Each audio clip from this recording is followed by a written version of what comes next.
May 4th, 2026. May the 4th be with you at 7:08 or 7:06 p.m.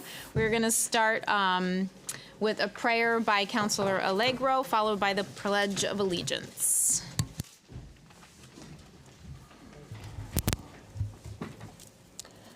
Let us pray that we come today asking for guidance, wisdom, and support as we begin this meeting.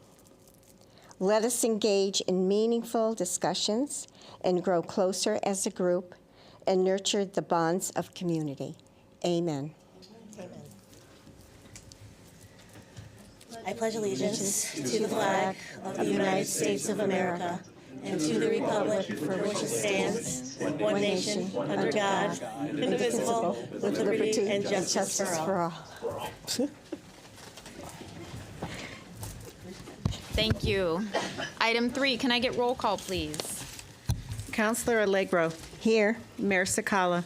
Here. Councilor Corsati. Here. Councilor Hall. Here. Councilor Mangini. Here. Councilor Matthews. Here. Councilor Pisner. Here. Deputy Mayor Santinella.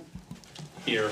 Councilor Thomas. Here. Councilor Ungary. Here. And Councilor Zanoni. Here. 11 members present, none are absent. Thank you. Item 4 is the fire evacuation announcement. In the event of a fire and emergency, there are 2 means of exits in the council. One out the rear door. Please exit out the rear door. Walk to safe distance away from the building into the parking lot. Or to my left, the audience right, exit through the side door, down the flight of stairs, out the back into that parking lot. Item 5 is meeting minutes. So the preceding meeting special meeting of April 15th, 2026. Can I get a motion to approve? Motion. Second. All right, motion made and seconded. Any questions, comments, or changes on this one? All right, all in favor? That is 11 in favor, or any abstentions? 1 abstention? Okay, so 10 in favor, 1 abstention, none against. Special meeting of April 20, 2026. Can I get a motion to approve? So moved. Motion made and seconded. Any comments on this one? All right, all in favor? Any abstentions or any against? 11 in favor, none against. Regular meeting of April 20, 2026. Motion Second. made by Councilor Mangini and seconded by Councilor Corsati. Any comments, questions? All in favor? All right, I think that is 11 in favor on this one, none against. And lastly, the public hearing of April 22nd, 2026. So moved. Second. Second. Motion made and seconded. Any comments on this one? All right, sensing none, all in favor? 11 in favor, none against. Thank you. All right, special guest, item 6. Oh, okay. We have 10 in favor, 1 abstention, none against. Yeah, if you watched it, you could actually vote in favor. I watched it. Okay. I just wasn't live, but Do you- I did watch it. Do you want to vote yes or? then I'm- Okay, we're going to go back to the original one. We're 11 in favor, none against, no abstentions. Okay. Special guest, item 6, there are none. 7, public communications and petitions. I believe that there is a sign-up sheet. So any Enfield resident or taxpayer who wishes to address the council shall first be recognized by the chair and shall state their name and address for the record. You'll be given 5 minutes your first time. After everybody has spoken the first round, you will get 3 for your second round. It is 1 hour until, unless we extend it by a majority vote. And if we get to the last council, I believe it's item 14 on the agenda, you will get 3 minutes if it is before 11 p.m. All right. Please just be nice, and so will we. Okay. Long list tonight. So we will start with Pam Townsend. Come on up. Name and address for the record. Pam Townsend, 54 Kimberly Drive, and I am here tonight as this year's chairman of the Patriot Award Committee. We are seeking nominations for the 2026 Patriot Award, and here's a little background on this recognition. During the American Revolution, the French notion of patriotism took root among colonists. Since that time, patriotism has come to mean many things to many Americans, from the selfless acts of emergency personnel at a fire or accident scene to the anonymous acts of charity at a food pantry or soup kitchen. It is a vital thread that binds and strengthens our community while defining us as a nation. This patriotic spirit caught the eye of Jason McLeland, owner of the Pearl Street Barbershop. Every trip he took down Enfield Street or down the street to his shop, the American flags were flying from homes or utility poles. It reminds us not to take our liberties for granted, he said, adding, we are surrounded by patriots in our everyday lives, and suggested a local man or woman be recognized for their acts of patriotism. The Enfield Town Council followed up by forming the Enfield Patriot Award Review Committee to establish criteria for the award and review nominations annually. Members of the Enfield Patriot Award Committee are seeking nominations for the Enfield Patriot Award. Nominations are open to all men and women residing in Enfield over 15 years. The 2026 application forms are available at the Town Hall and can also be printed from the town website or the Enfield 4th of July Town Celebration website. Applications must be submitted to the address on the application and postmarked by June 5th, 2026, to be considered. The winning nomination will be announced from the main stage at the Enfield 4th of July celebration on the town green. Now, having said all of this, I would like to add, there are many patriotic citizens in Enfield that deserve this recognition, but only one can be selected. I ask that when you write about your nominee, to please explain the impact of his or her patriotism. What sets this individual apart from others? Let us recognize the best person for Enfield's Patriot of the Year. Thank you very much. Thank you, Pam. Next, Lucian, you and Don Cherry are coming together? All right. You still only get 5 minutes, but. Yeah, I'm aware of the rules. I'll let him talk. Lucian Lefebvre, 54 Kimberly Drive, Chairman of the Enfield Veterans Council. Don Cherry, 27 Middlesex Drive, Enfield, Connecticut, Vice Chairman of the council.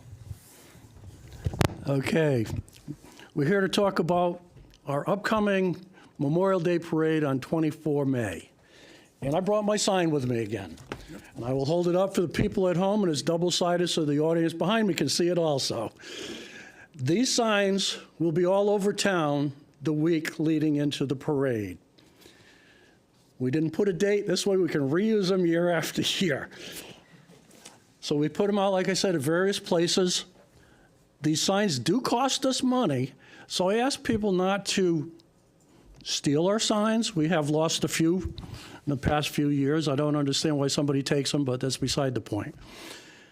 So with the upcoming parade, I just want to let everybody know we have numerous groups from within the school system, different groups and clubs in town that are participating in the parade.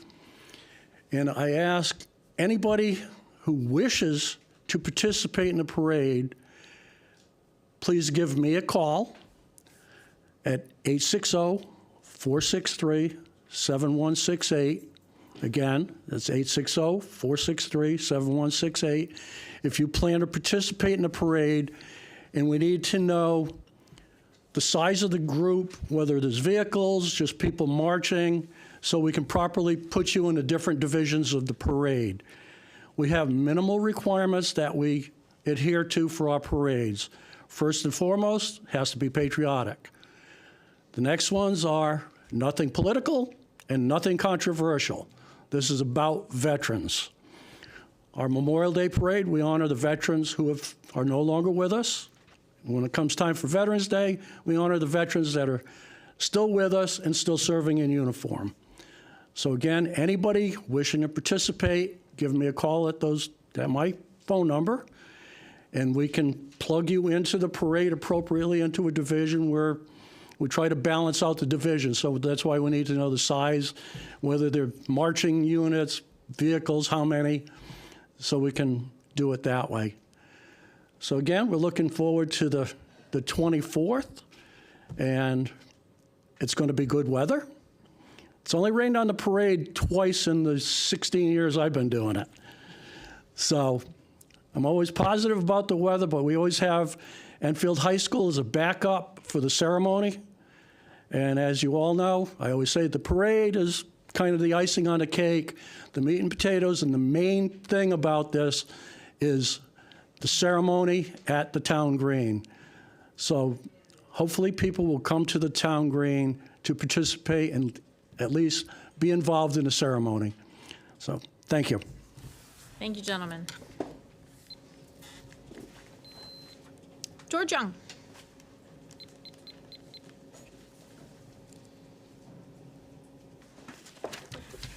Good evening, George Young, 8 Holly Lane. Let's start with this evening with a little trivia.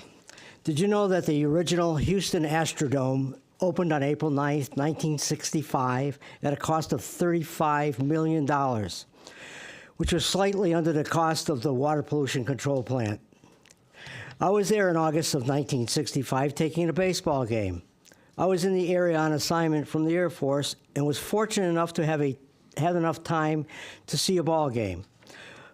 Among all the information I learned that day, besides what a beautiful indoor structure the stadium was, I was awed about one thing that absolutely stood out. There was a huge Gulf Oil sign in the outfield where the Astros were paid advertising money for its use by Gulf. I was told the Astro owners received $1 million per year for the leasing of that space. What a brilliant idea. That brings me to my question for tonight. Through the mayor to the town manager, I would like a legal opinion as to whether or not the town has the right to lease the naming rights to Fermi Field. As I understand it, if the town sold the building, we would still retain the field and probably the pool. Everyone talks about how much use the field gets from track and football team and other groups, so this would be a chance to make it worthwhile to sell this as a package. The reconstruction of that area has been revealed at the prior budget meeting to cost a little under $800,000. My suggestion would be to sell the naming rights for $1 million for 8 years, which is the warranty period when you redo the area. It would also assist in the maintenance. That price is only $125,000 per year, or less than $10,500 per month. For a bank, that would probably be in their advertising budget. Perhaps the bank in Maine, where we send our tax dollars, would be interested in being a bigger part of our community. There could also be an option for renewal in the 7th year if all goes well. Most importantly, the project would be completed and there would be no cost to our taxpayers, and the town would not have to use the $400,000 from other unspent projects as discussed of our funds. Hopefully you will consider this idea first, but we need a legal opinion. Thank you. Thank you, George. Tom Cremona, come on up.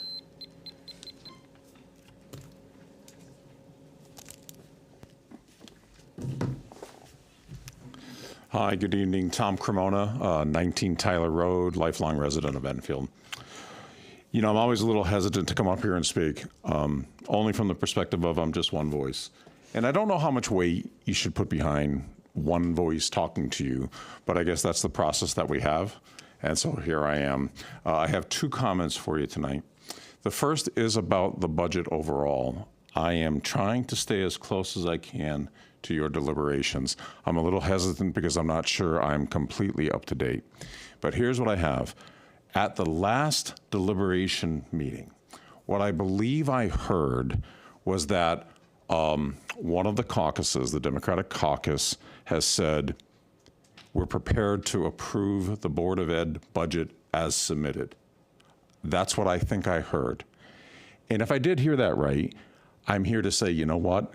Respectfully, I think that was a little bit early to say that, because I don't think you've heard all of the comments about what might be able to be reduced. So again, I think I heard, and I think in particular I heard Councilor Hall say she wanted to make sure she got a chance to say some things. And so what I'm asking is, even if it's just a little bit, keep your minds open. Please don't have your decision made yet until you hear what Councilor Hall has to say. Because it's kind of ironic. I personally land on, I agree, let's fund the entire recommendation. But the reality is, I'm not well informed enough yet. I need to hear more. And so my respectful request of each of you is, like I said, keep your brains open just a little bit longer if you haven't heard what the thoughts might be for possible reductions. Okay, so that's number one. And then the second one, different subject, later on tonight, there's gonna be a vote about fixing the fields at the annex. And again, if I understand it right, the way it's written in the agenda says you've chosen the lower price of the two options, and you're thinking of paying for that out of, I know it's called fund balance. I think of that as the emergency fund. So you're keeping it away from the budget. That's what I believe you're going to be voting on tonight. I'm here to share with you that, again, in the world that I live in and the people I interact with, something happened since that last meeting that's never happened to me before. I got uniform agreement. I got uniform agreement from both sides of the political aisle that that's a good idea, that fixing those fields and not having it be part of the budget and using the rainy day fund to do it is a good idea.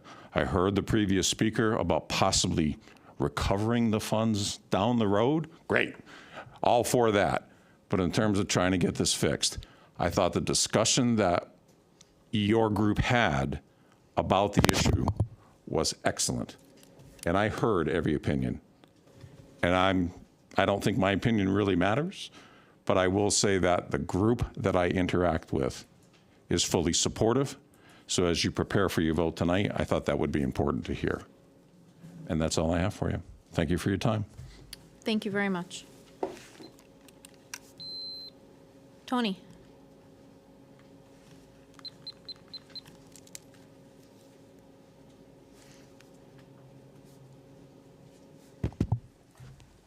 Tony Allegro, 3 Clinton Lane. First, I just want to say thank you to everyone to the left and in front of me. I know this is a really, really, really stressful time of year for you all, and given the financial kind of status that we're in as a town and basically across the country, you guys are between a rock and a hard place trying to decide this budget. I came up here to talk to you about the Board of Ed budget and passing the budget in full. But first, I do want to say, at the last meeting when the town manager presented the budget, seeing the slides, I think there was 4 of them from Mr. Koppler, of the stuff that needed to be funded that was going to get cut out of the budget, it makes me want to throw up. Like, we're like in crisis mode, it seems like. And we could talk till we're blue in the face about how we got here, but I think it's a really important lesson for the town to understand the long-term effects of the decisions we make every budget season. No one wants to pay higher taxes. That is across the board. Doesn't matter if you're left or right, no one wants to pay higher taxes. But every time we get close to zero budget on almost every year, and we do this for a long time, something needs to be sacrificed. It's like owning a home. You buy a home, it's your responsibility to maintain it. So if your roof starts to go, pipes start to leak, your electricity starts to go, and you're like, you know what, I'm gonna wait till later, we don't have the money now, But this has been going on for 15 to 20 years. 15 to 20 years. That's the long-term effect. So I was happy to hear comments, I think it was in the last meeting, about setting short-term and long-term goals and plans, because this is what happens. Great, it's a victory. We don't pay as much taxes as we anticipate. But now we're looking at a referendum to redo all of the elementary schools. That's what happens. Roofs don't get fixed. Electricity goes bad. Plumbing goes bad. Asbestos tiles start popping up off the floor. And that's where our children are going to school. So yes, it's a great victory in the moment, but long term you're going to pay more. When your house that you own collapses, it's not going to be $20,000 to fix a leaky roof. It's going to be $300,000 to get a new house. That's where we're at. And too many times, switching over to the Board of Ed budget, kudos to Mr. Macchio and Mrs. Pickett. They went through that thing with a fine-tooth comb. I dare you to find any fat there. There is none. I live it every day and have been for almost 20 years. Talk to the taxpayers. Yes, please do that. But also talk to the teachers. Talk to the staff. We are treading water. What they proposed is the bare bones. It's a small step to get us to where we need to be. It's going to take us about 5 years to get where we need to be. If you cut anything from that, anything, go ahead, try. You won't find it. Those are desperate needs. And we're talking about NEASC accreditations coming up at the high school. Go ahead and tell NEASC we don't have a career center. See what the feedback from them is going to be. That's the reality. These aren't things that we just want. And I hope the public understands that. These are things we needed 3 years ago that we're trying to get back. And we need much more. You ask any teacher, any administrator, ask Mr. Macchio and Mrs. Pickett. No one's happy about that budget, but we all know that's the best we could do right now. That is being responsible. You hired Mr. Macchio to make a budget that is fiscally responsible, and he did just that, line by line. And you should. Mr. Cremona's right, you should have talks. But I'm telling you, there's nothing there. And I urge you to please pass the budget in full. Our kids deserve it. Thank you. Thank you. Tricia Wright.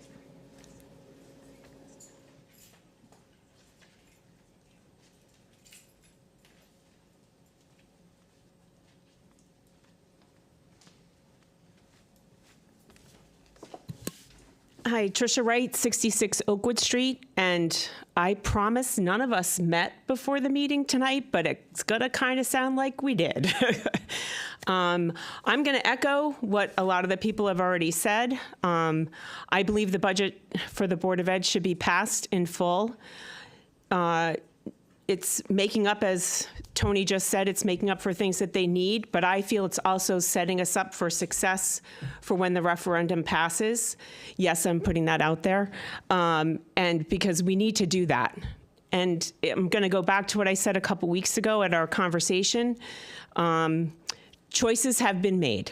We're just gonna leave it at that. And unfortunately for you guys, you now have to deal with those choices and how to fix them and prioritize and all those fun, responsible things. So I please ask you to look at the budget, again, in a different way. We are at a pivotal moment for our town with the 3 big projects that are coming up, and this could be a stepping stone to go in the right direction. I know it's scary, I really do.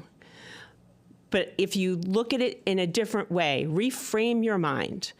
I watched both budget talks. I was partially happy about the Fermi Fields. I was a little surprised by some of the people not being excited about the money Mr. Koppler found. Thank you so much. This is your unifying moment. It doesn't matter if you're Republican or Democrat. Fixing that facility checks off boxes for just about every young family in this town. And what more can we do but to support our kids? And I think there's a little misnomer. The field usage has been happening for decades. It has nothing to do with the high school being closed. Nothing. It's always been used. And how do I know that? Because I had the pleasure of being in charge of summer soccer for Fermi High School for a few years. So I was there during the summer. I saw different towns using our field. So it's not a new thing. This is something that's been happening for decades. So I please ask you to think about, here's a unifying moment for all of you to vote yes, to encourage our kids. Aren't we trying to get them off their tablets and screens and stuff? And here you had the football families come a couple weeks ago and speak so eloquently about having their kids. So I please ask you that it's an 11 to 0. Everybody approves it. Yes, let's say yes for the kids. My other thing is I was thrilled to see I'm gonna go. Oh, I left my agenda. The thing about the annex, there's a community something fun that you guys are going to do about the annex, which I'm hoping is the building. I took the opportunity of walking Fermi last Thursday, and it was amazing to me how many classrooms are being used, and not just for glorified storage, which has been the rumor going around town. There's people there. The recreation department's there, alternative education is there, although I understand they're moving to Alcorn for next year. Adult ed is there. Our police are using a whole bunch of the classrooms. We voted down as a town not to give them a brand new building. They're now using Fermi. I think that's awesome. And let's not downplay the fact that it's used, Fermi as the whole building is used for training for different towns, not just our town, to practice the yucky things that have been happening in our country. So I really impress upon you. I know it's a can of worms, I do, but the building is living and breathing. It's not just a storage space. There's different community organizations there. There's swimming, Enfield, the Special Olympics is there. I already talked about the police department. Park and Rec is there. Buzz Robotics. Buzz Robotics took over the whole cafeteria. If you guys haven't seen it yet, I recommend you go. So putting money into the building, please, to keep this building going. I vote there. So there's a lot of things that happen inside that building. So I appreciate yes, Fermi was closed for a reason, but Fermi as a high school, it's not being used as a high school anymore, but it's now being used kind of as a community center, really, because there's so many different organizations that are there. So I please ask you to keep going. I know it's hard, but if that building closes, where are all those people going to go? And then are we going to be renting storage units for all the different records that are being kept there? So thank you. That's all I wanted to say. Thank you. Thank you. Gretchen Pfeiffer Hall.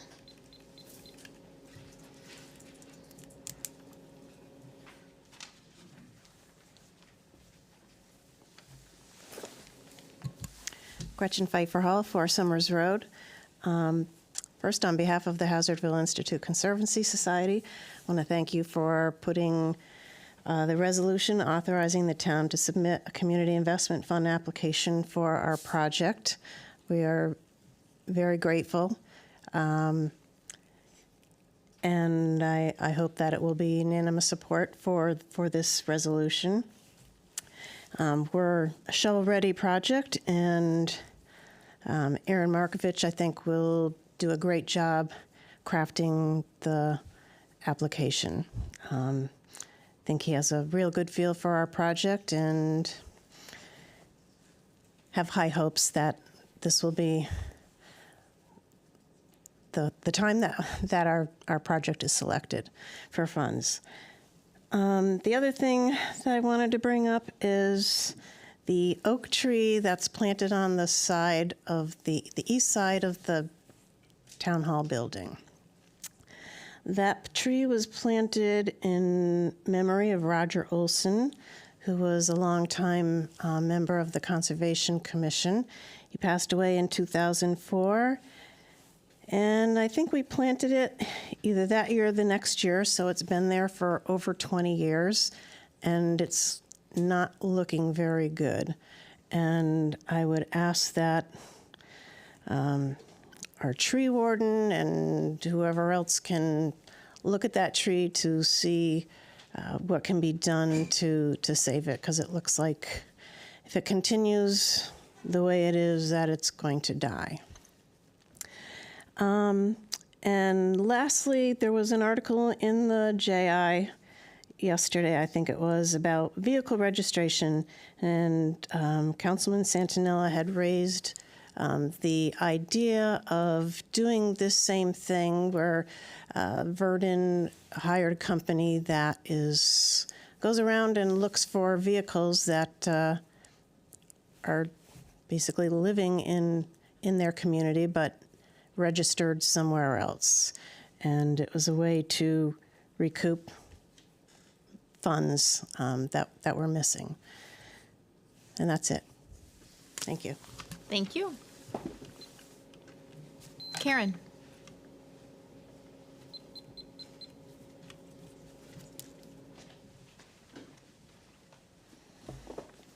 Karen LaPlante, 166 North Maple Street, and I too am involved with the Hasville Institute, as many of you know, and I do want to thank you for getting this on the agenda, and I'm hoping that you'll all vote in favor of this tonight because we need to get this project done. But the other thing that disturbed me was one of the last items on your agenda was the football field at the annex. I was involved with the Conservation Commission and the Mass Mutual soccer field proposal to put the artificial turfs, and I did a lot of research on the artificial turf, and we couldn't find any artificial turf fields that did not have PFAS in it. And these kids were being subjected to the chemicals of the PFAS and other chemicals besides. So we really didn't want the artificial turf fields to go in. We did some research and found that the city of Springfield does organic fields for their kids' fields, and they've been very successful with their soccer fields and baseball fields and everything. And so I would like the town to really consider doing the real turf fields, not artificial. And I know Fermi had a problem with some chemicals up there, but I believe they were water-soluble chemicals, and they may already have gone from the ground. They may have already disappeared. They have a certain life, chemicals do. But Fermi is also in an aquifer protection area. The football field is not in the aquifer protection area, but it's not far off. It's probably where the baseball fields are, is where the aquifer protection area ends. And what that is it basically says anything that goes into the ground there could make it down into our water, either Hasville water or Connecticut water down in the hollow. But with the brook that is behind the football fields, what's could happen with the artificial turf is the PFAS could wash off, and the microplastics could wash off into the little stream that's there, soak into the ground. And being a resident living on North Maple Street, just up the street from the annex, between Moody and Shaker, none of those people have access to public water. We're on wells. So if that PFAS is seeping into the ground, we may get our wells contaminated with PFAS. Now, a lot of the artificial turf fields say they're certified, chemical-free, and the way I read the certificate on the one that was listed on this, and it was concerning that they're mentioning the grass and the backing. When they extrude the grass from in the manufacturing process, the extruding device is sprayed with the PFAS chemical so it doesn't stick to the machine that's extruding it. So the PFAS ends up on the grass, the particles. They don't make it in the plastic. It's like spraying oil on a frying pan. You know, you're going to cook your eggs in it, but it'll end up on your eggs. So the PFAS gets on the artificial turf that way. So, you know, there's a lot of young kids that are playing on these fields, and I'm not going to be affected by this, I hope, in my lifetime. But I believe we really need to protect these kids and be careful about what we put on there. But the water quality for PFAS is parts per trillion.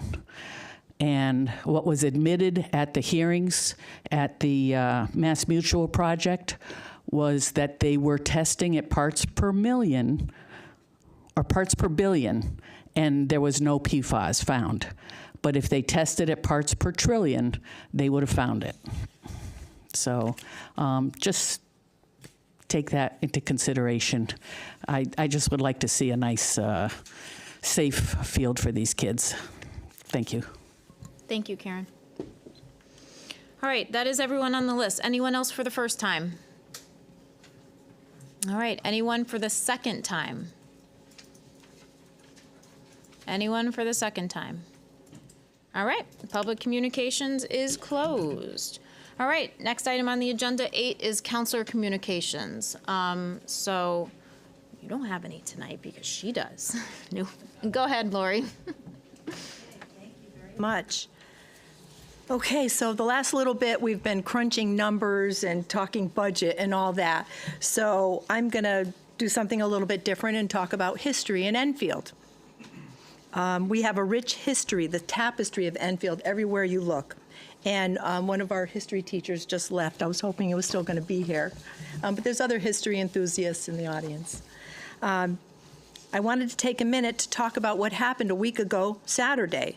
But to back up a little bit, on July 8th, 1741, 285 years ago, an event happened just 2 miles up the street from here, on the west side of Route 5.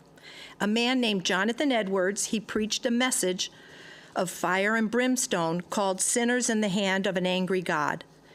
And it was called the Great Awakening. And we have a stone marker designating the spot where it actually happened. And people are still talking about it today. People across the country, around the world, and I'm bringing it up again now.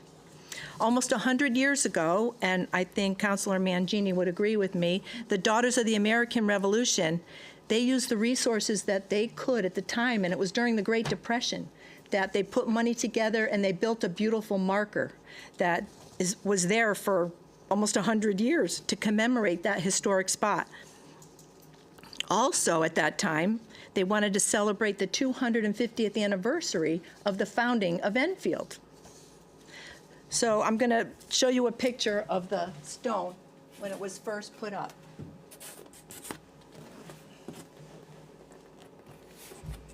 So over time, some of the verbiage has gotten run down and weathered. I don't know if you can all see it. And the stone was starting to sink into the ground, and so I think it needed a little bit of attention. So fast forward to 2021, a group of people from California, they decided to take a trip and trace the heroes of New England. And Enfield was on one of their stops. They wanted to see the site where Jonathan Edwards preached his famous sermon. They noticed the stone marker was a little worn out, and once back home, they thought that maybe they could help with some restoration. So the people from California, led by Jerry Loving, they viewed this project from several perspectives. 1, its place in church history. 2, its place in U.S. history and the founding of our nation. And 3, the great sermon from God's Word and its effect. And Jerry stated this on his own, and over time, it became widely supported by the group that traveled together to visit the site in 2021.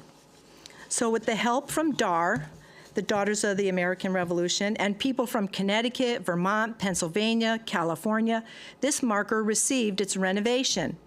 Thus, the unveiling was a week ago Saturday, and the people from California all came back out at their own expense, time, and energy to be here for a ceremony in Enfield for this marker on Route 5. I thought that was amazing. So you might ask yourself, what's the big fuss? It was a sermon, but it wasn't just any sermon. It was so powerful that it moved the people in an astonishing way. Even people just walking by were struck by Jonathan Edwards' words of hell's fire and that there is a God, and that we're all going to realize that one day. We're all going to realize that. It was so powerful, they gave it a name, and it became the catalyst for the revival known as the Great Awakening. People are still talking about it 285 years later. The sermon is really long, but I'll share with you just a few sentences just to give you a little bit of flavor of what it was like. He preached about people being foolish, void of counsel, having no understanding, and there are certain places in our lives that we shouldn't walk. He spoke of people walking in slippery places, that it's only a matter of time before you will fall. He said that those who stand on slippery ground need nothing but their own weight to throw them down. And lastly, he said God doesn't just care about changing our lives, but he wants to change where we spend eternity. And this message set the town on fire. And it became a movement that was just so important. It even led to the Declaration of the Independence on July 4th, 1716. But it spread like wildfire all through New England and through the country. The pastor from California, Dr. Kent Dresdow, he was one of the speakers. He did his doctoral thesis on Jonathan Edwards. So how appropriate that he's the one that came here and spoke.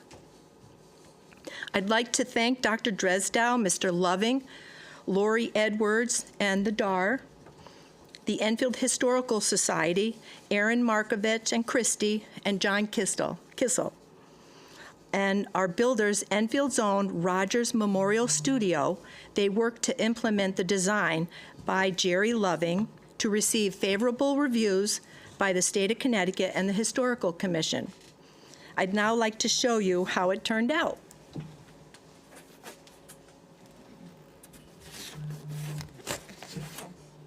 So this is up on Route 5, and you can go take a look at it. They did a beautiful job. And this brass plate here, that's going to outlive all of us, probably 10 times. It won't get weathered and damaged, so we appreciate that. Did a great job. Also, that being said, this Thursday is the National Day of Prayer. And the community is going to gather on that spot Thursday, May 7th at noon. Everybody's invited to come. If you want to see what the hoopla is all about, please come down and join us. And the police department has said we can park on Route 5, try to pull a little bit on the grass and not block the road or anything. So everyone's welcome to come. So thank you.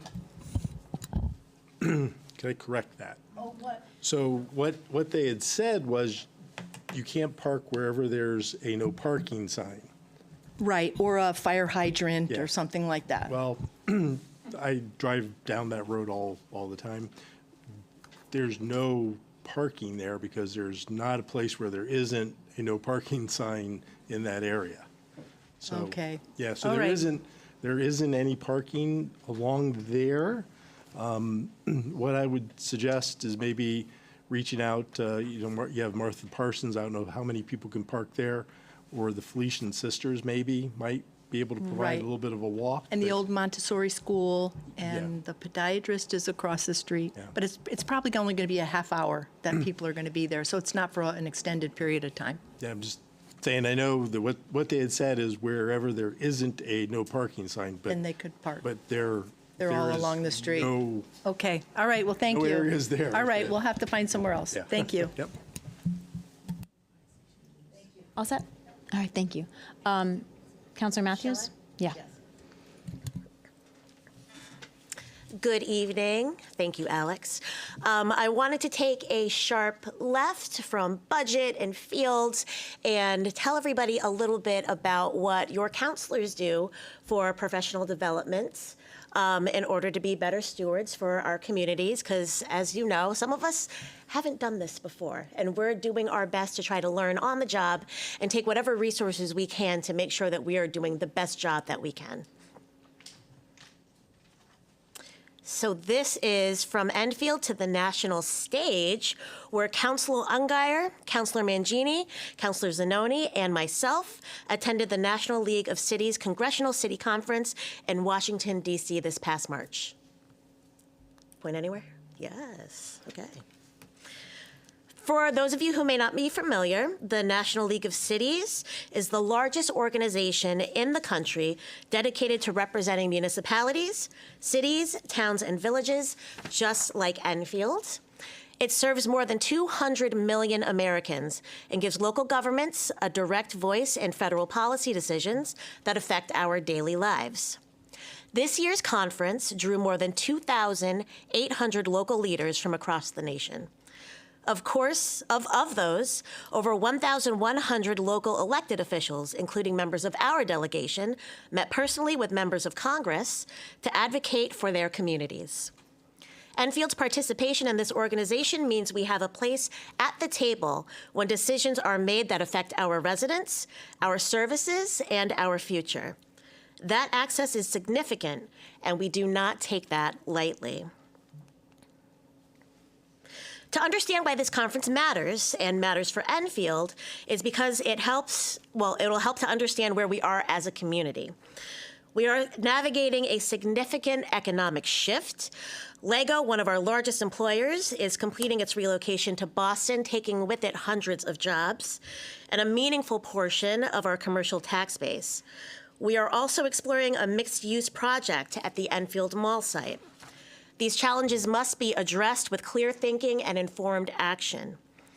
Our schools are another area of focused attention. Academic performance in our district currently falls below the state average. A referendum is being proposed for the fall, and the members of this council view education as one of our highest priorities. We're committed to directing every available resource to our students. Additionally, a town-wide property reevaluation is underway, and it is essential that we grow our tax base responsibly so that Enfield's residents are not left carrying the heaviest of burdens. At the same time, we have a real strength to build on.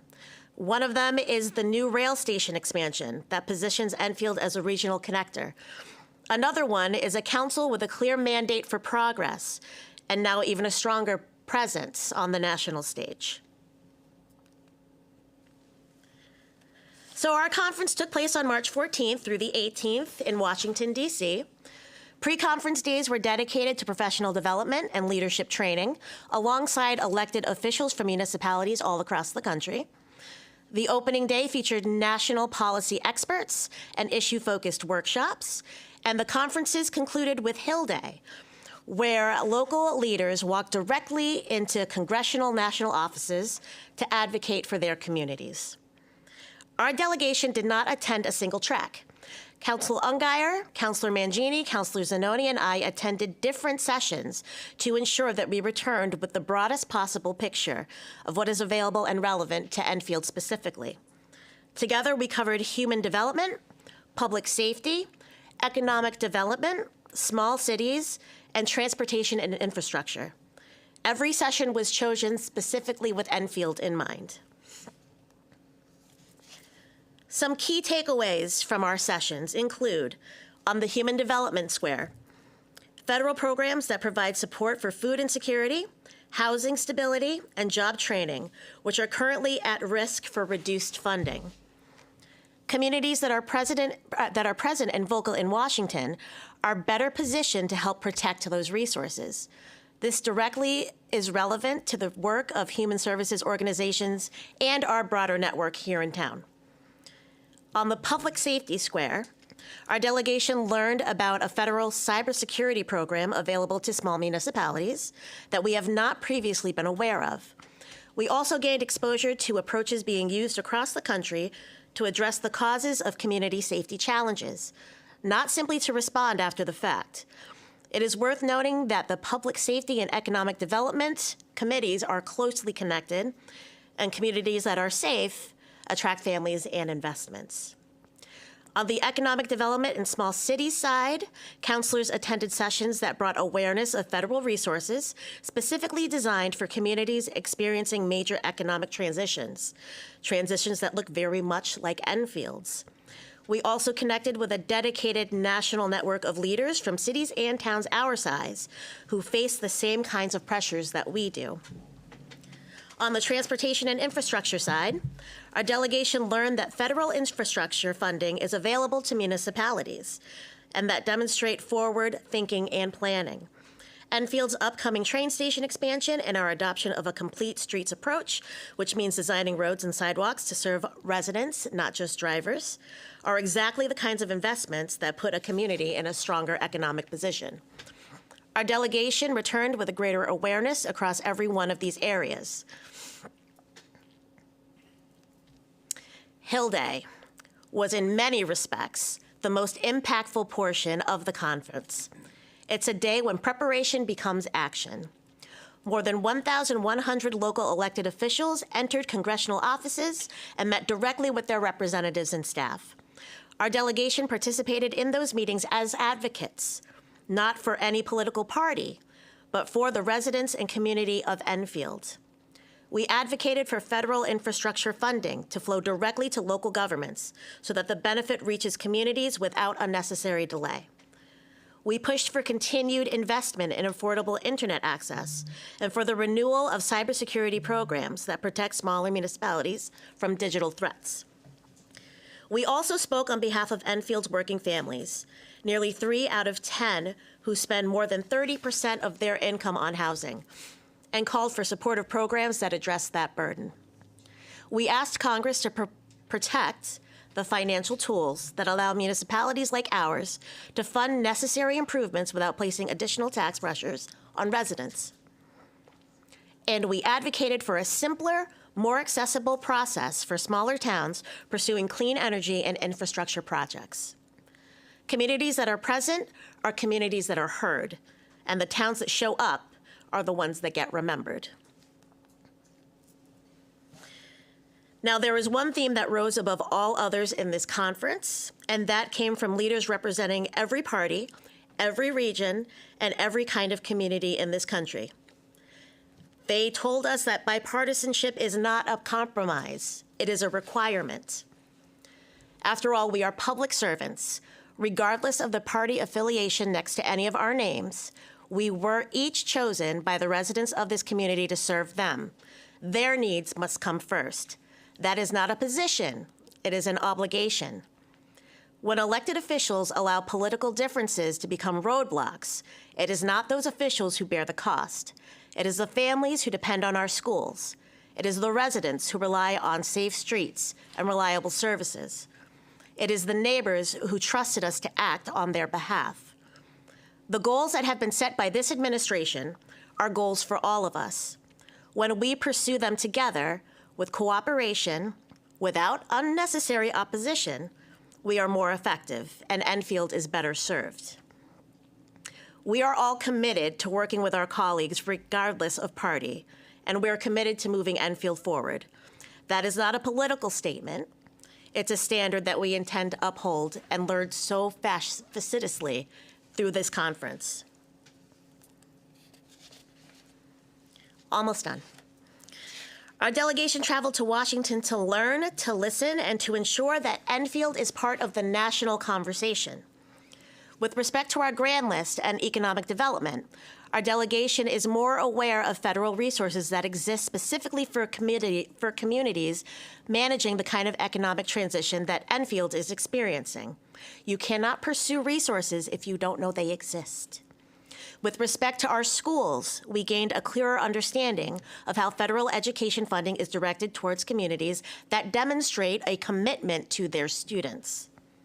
With respect to infrastructure, Federal dollars are available to municipalities investing in smart, accessible transportation. Being a known, engaged, and prepared community is what creates access to those opportunities. With respect to public safety, we returned home informed about programs designed to help municipalities strengthen their public safety capabilities in a fiscally responsible way. And with respect to Enfield's visibility, the name of our community was spoken in the halls of the U.S. Senate. Communities that advocate are communities that are remembered when federal resources are allocated. Elected officials cannot effectively serve constituents in areas they do not understand. Professional development is not a benefit of public service, it is a responsibility that comes with it. The National League of Cities Congressional City Conference is structured, substantive training for people who have been entrusted by their neighbors to lead. The knowledge gained, the relationships built, and the exposure to best practices for municipalities across the country do not end when the conference does. Councillor Ungary, Councillor Mangini, Councillor Zanoni, and I are grateful for the opportunity to represent Enfield at this level, and we are committed to putting everything we learn to work for the people of this town. Enfield deserves representatives who are prepared, not simply well-intentioned. Enfield is worth investing in, and it is a privilege to serve alongside colleagues who share that belief, and for the community that deserves nothing less than our very best. Thank you. That concludes my presentation. Thank you, Maya. Absolutely. Thank you, Maya. Beautiful job. Thank you, thank you. Councillor Mangini, you had your hand up. I'll make it quick. Okay. I just wanted to comment, congratulations to our JFK Drama Club with the Shrek performance Friday and 2 on Saturday. It was wonderful. I know all the kids had a great time. I also want to congratulate our St. Jean Jugan community for making their first Holy Communion. A wonderful group of children. God bless them, and I enjoyed being one of their teachers. We have May 19th, Rotary is sponsoring the flag of veterans on the poles. So you're going to start seeing poles with flags of members of our family, members of our community that are veterans. And we have a ceremony on the 19th. I believe it's going to be the Higgins Field. And I also wanted to comment that May is Veteran Awareness Month, so we need to pause and take a moment of reflection and be aware and thankful for all of our veterans. And I know that Lori did talk about the Edwards dedication. I won't reiterate that piece. Thank you, Lori, for bringing that out. And again, a great big thank you to Christy and Aaron. They did a phenomenal job representing the town, organizing, working, with Mr. Loving and with my regent, Lori Edwards. Phenomenal. Thank you. And one last thing, our Mount Carmel Spring Fling was held, was it last week? And it was really a great event. Everybody had a good time. Thank you. Thank you. Go ahead, Councillor Pisner. So first of all, I'd like to say thank you to everyone who came out. I always respect and enjoy listening to all our residents come out. George, I'm in 100% agreement. I would love to see sponsors, maybe not just one, but multiple, all around that field. Love it. I think that would be a great way to fund it. Tom, I always enjoy when you come. You always bring great insight. And that leads me to my next question, so the mayor to the town manager. I did email you, Matt, about my frustration, the way our deliberations are going with this budget. I know you did send them off to our mayor, but I haven't heard anything back, because one of my requests was that we add deliberation dates, because I don't think we've got into it enough. We haven't started doing line item, department by department, and as Tom said, there are some cuts that may need to be made. So I know we have 2 more nights. I'm not sure, that we're going to be able to finish this budget.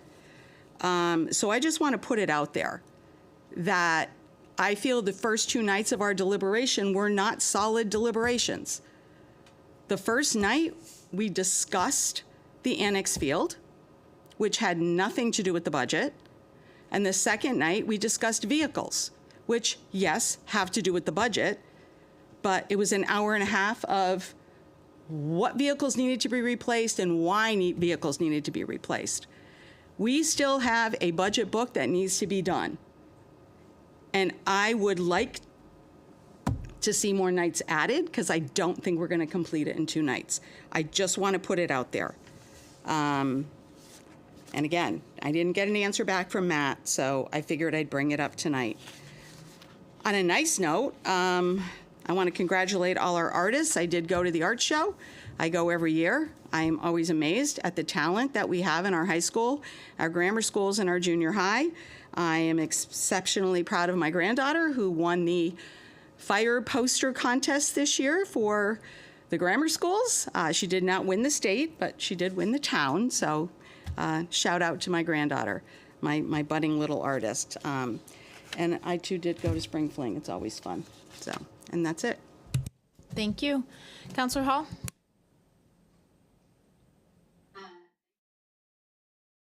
I have a few things through the mayor to the town manager. Matt, I ran into Mr. Russo at the high school for one of my granddaughter's field hockey lacrosse games, not field hockey. I'm still learning. I went to my first game. But I ran into Mr. Russo there, and he said he had a meeting January 13th, and they were expecting, I guess ESA was expecting some sort of agreement out of that meeting. It's supposed to be a 2-year agreement. They were supposed to receive, I think, something from DPW. So I'm wondering if under your manager of communications, you can maybe talk to that. And I know in leadership, we did talk about the soccer utilization of the high school fields when they're not in use, obviously, by our schools, if the Shaker fields are not playable. And I think he's still waiting for an answer back on that. I told him that we did discuss it in leadership. And I don't know whether it needs to be discussed either under, the recreation subcommittee or some subcommittee, but quite honestly, we're in it now. So I think if maybe we can discuss it as a council, and I know it seemed like we had consensus in leadership to allow them to do that. It was just a matter of the logistics of it. I do not mind giving him a key to the gate to get in himself, but I'm speaking for myself. Then on the, let's see, what else do I have? Can you also, through the mayor to the town manager, have our building and grounds or public works, whoever houses our tree warden, look at the tree that Gretchen Pfeiffer Hall brought up as a concern on the town grounds? And then one more, a couple things. To Mrs. LaPlante's concerns on the fields, when we get under that item for discussion, I don't know if we have Public Works here to talk about it to us as a council, but I think those were absolutely legitimate concerns, and I want to make sure that the company we're dealing with is one of the companies that, and I know there are artificial turf without the PFAS in them out there, I've done my own research, and I do realize there are some out there, but she did talk about the chemical they use to process the grass up through it. So I think we should get all those things answered by Public Works. I think those are all really serious concerns and should be addressed. The only other item I have is I want to talk a little bit about the budget process and more of a PSA, if you will. We're presented with the board's budget multiple times. We have our own presentation from the board. We meet with the board, and then it's done at the public hearing.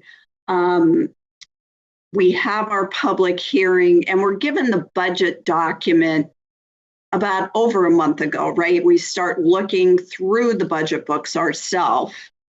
I can speak as a caucus when I say you do not start deliberating in your own caucus until you've heard from the people at the public hearing. At least we don't. I don't know how the other caucus does their deliberations, but we want to hear from people before we actually deliberate our budget. And we did just have our public hearing on April 22nd. So I think it's important to note we spent most of our Sunday going through the budget and talking about it. We have some more work, and we have questions that we'll be forwarding to the town manager that kind of sprang out of us going through the budget for most of Sunday. So what I do want to say is I think something Marie said is important. I think we are going to need more days. We've had really one deliberation day. The first day that was slated as a deliberation, we spent talking about the Fermi field, which is crucial and important. And obviously it was a discussion we should have had. And like Mr. Cremona said, it was a great discussion, a good outcome. So I do appreciate that discussion, but that left us with one meeting to deliberate so far. I know we've got another one Wednesday, but we've spent in the past, we've spent weeks and weeks and weeks in deliberation. We've spent sometimes all day Saturdays in deliberation on budget. So I just don't want to shortchange the resident of the town. I think they deserve us going through this budget with a fine-tooth comb and, having some time to deliberate. So those, I believe, are all my comments. Let me look at my notes. They are, and I'm done, Madam Mayor. Thank you. Thank you, Madam Mayor. So first, thank you, Councilwoman Ongaro, for that presentation. It was my privilege to be there with Councilwoman Mangini. Councilwoman Matthews, thank you for that. I just have a few things I want to talk about. So first, the Parkman roof, through the mayor to the town manager. If we can get an update on when that study that they were supposed to do with the saturation of the water on the roofs will be. And also, the second point is where the funding of that was coming from, because I know it didn't have to come to the council, but there was a question from a resident about where in the budget that could be found. I just want to take a quick second to talk about fields, because I know the public had brought it up tonight. So my reservation with the resolution, which I will end up supporting this evening, is a few things. So first, the fact that we basically heard within a period of 2 weeks that the field needed to be shut down immediately. That's not acceptable. And if it's town staff that dropped the ball, that's not acceptable. And if it's the previous council that heard about this information and dropped the ball, that's not acceptable. This cannot happen. This cannot happen. And I always knew that these fields were utilized. My question was, logistically, compared to other communities, why were we not able to function with one fully artificial turf? Because there's 169 towns, and we're one of the only communities that insist that they need to. Now, if we were proactive, we would have time to engage in those logistics. I know DPW had heard from the schools that they're working on a scheduling system so that we can make better use of what we have. but we don't have time to do that because we've had to shut it down. And so we're dumping $500,000 into something because we have no other choice. And so that is my reservation, and I will support it tonight. But I think it's disappointing that we're not able to get as full a picture as I think we should be entitled to have. In regards to the annex, Marilyn Crissati, about a few months ago, had the opportunity to show me that facility. And it's a beautiful facility. I hadn't really had the opportunity to see it. And I think, to your point, it is incredibly busy, especially in the evenings. And I don't want to see that building go. That being said, the amount of repairs that are necessary in that building warrants some serious concerns. Specifically, the costs for HVAC, the costs for the abatements and things to get it up to code is things that we really can't piecemeal and thus would have to go to referendum. And historically, when residents have been provided the opportunity to fund community centers and things like that, they've failed. So, and especially with the referendum that we have in this November and the ticket price on that, I think the conversation is less of, does the annex serve a purpose, to which I think it does, but do we actually have the financial means to get the work that needs to be done actually through the finish line? And I think, unfortunately, based on it needing to probably go to referendum, I think that the answer to that right now is no. And I know I had friends of the Enfield Library that utilize that central part there. They had reached out to me back in January with some concerns about selling things, and I think as a council, the conversation needs to be happening where these people are going to go first. And I think that is essential. And regardless of the outcome, I think that's a conversation that is going to transpire. In regards to the Board of Ed budget, I don't think that anybody has made a rash decision. I think people make promises to residents, and we uphold that. And I know I made promise to residents for the months that I was running for office that I supported fully funding the education budget. And with all due respect, my colleagues across the aisle 2 years ago ran on a campaign that they would not increase taxes under any circumstances. And they didn't, right? And there was some consequences to that. But you know what? I give them credit for standing on the principle. And I think it's, to me, the principle that we would fully fund education. And I think, to Mr. Allegro's point, they are on thin water. And I've had the privilege to be an educator in some very wealthy districts, and it's night and day to what Enfield has and what we have. In this budget, it ain't getting anywhere close to the privileges that I have in the districts that I've taught in. And from Career Center to lowering class sizes, these are things that I heard from residents that they want back in our schools. The majority of Enfield High students no longer go on to a 4-year college education. So the Career Center is important. For trades, I hear my Republican colleagues all the time talk about the importance of trades. That gets accomplished through the Career Center. It's not going to get accomplished through your guidance counselor setting you up to go to a college. Things like that are imperative. And we don't get control over what we're going to fund and what we're not going to fund with the Board of Education budget. We get to send them a number, and the superintendent has noted that those things are going to be the first to go if we cut the budget. I'm not okay with that. And I believe we need to fully fund the Board of Education budget. The last thing, talking about Awareness Month, and this is near and dear to my heart, it's Mental Health Awareness Month. And as the son of two people that had struggled with drug abuse and have had to lean on a lot of other people in my life, I want to draw attention that it's okay to get support. It's okay to recognize that you might need help. And I know there's people on this dais that have given me that help, and I am forever grateful for that.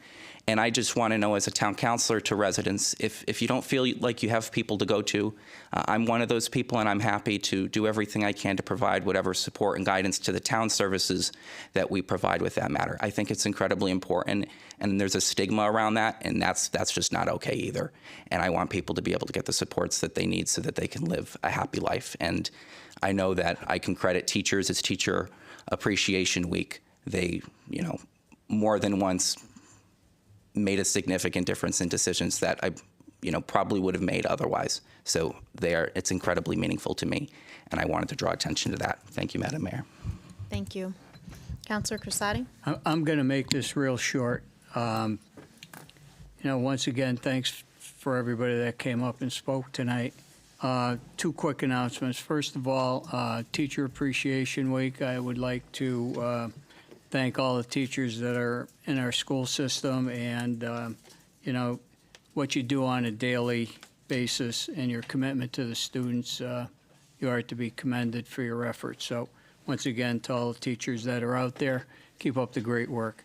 Second of all, this weekend coming up, Saturday at 10 o'clock, there's a community event happening at Enfield High School, and that's with Local 1029, the Police Department, the Fire Department, EMS, along with the Allied Stars, JFK, and EHS, unified athletic teams. They're going to have a unified volleyball tournament. Come on out, support, have some fun. I know that myself going to be playing. If anybody wants to join in, come on down. I will be there.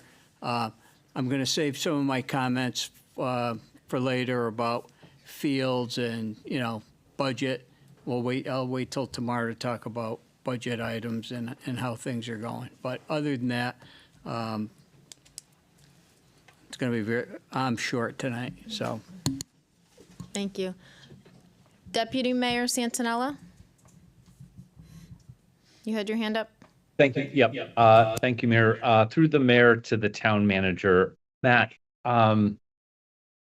after budget's over and things settle down a little bit and maybe before the summer, is it possible for us to schedule a tour of the annex?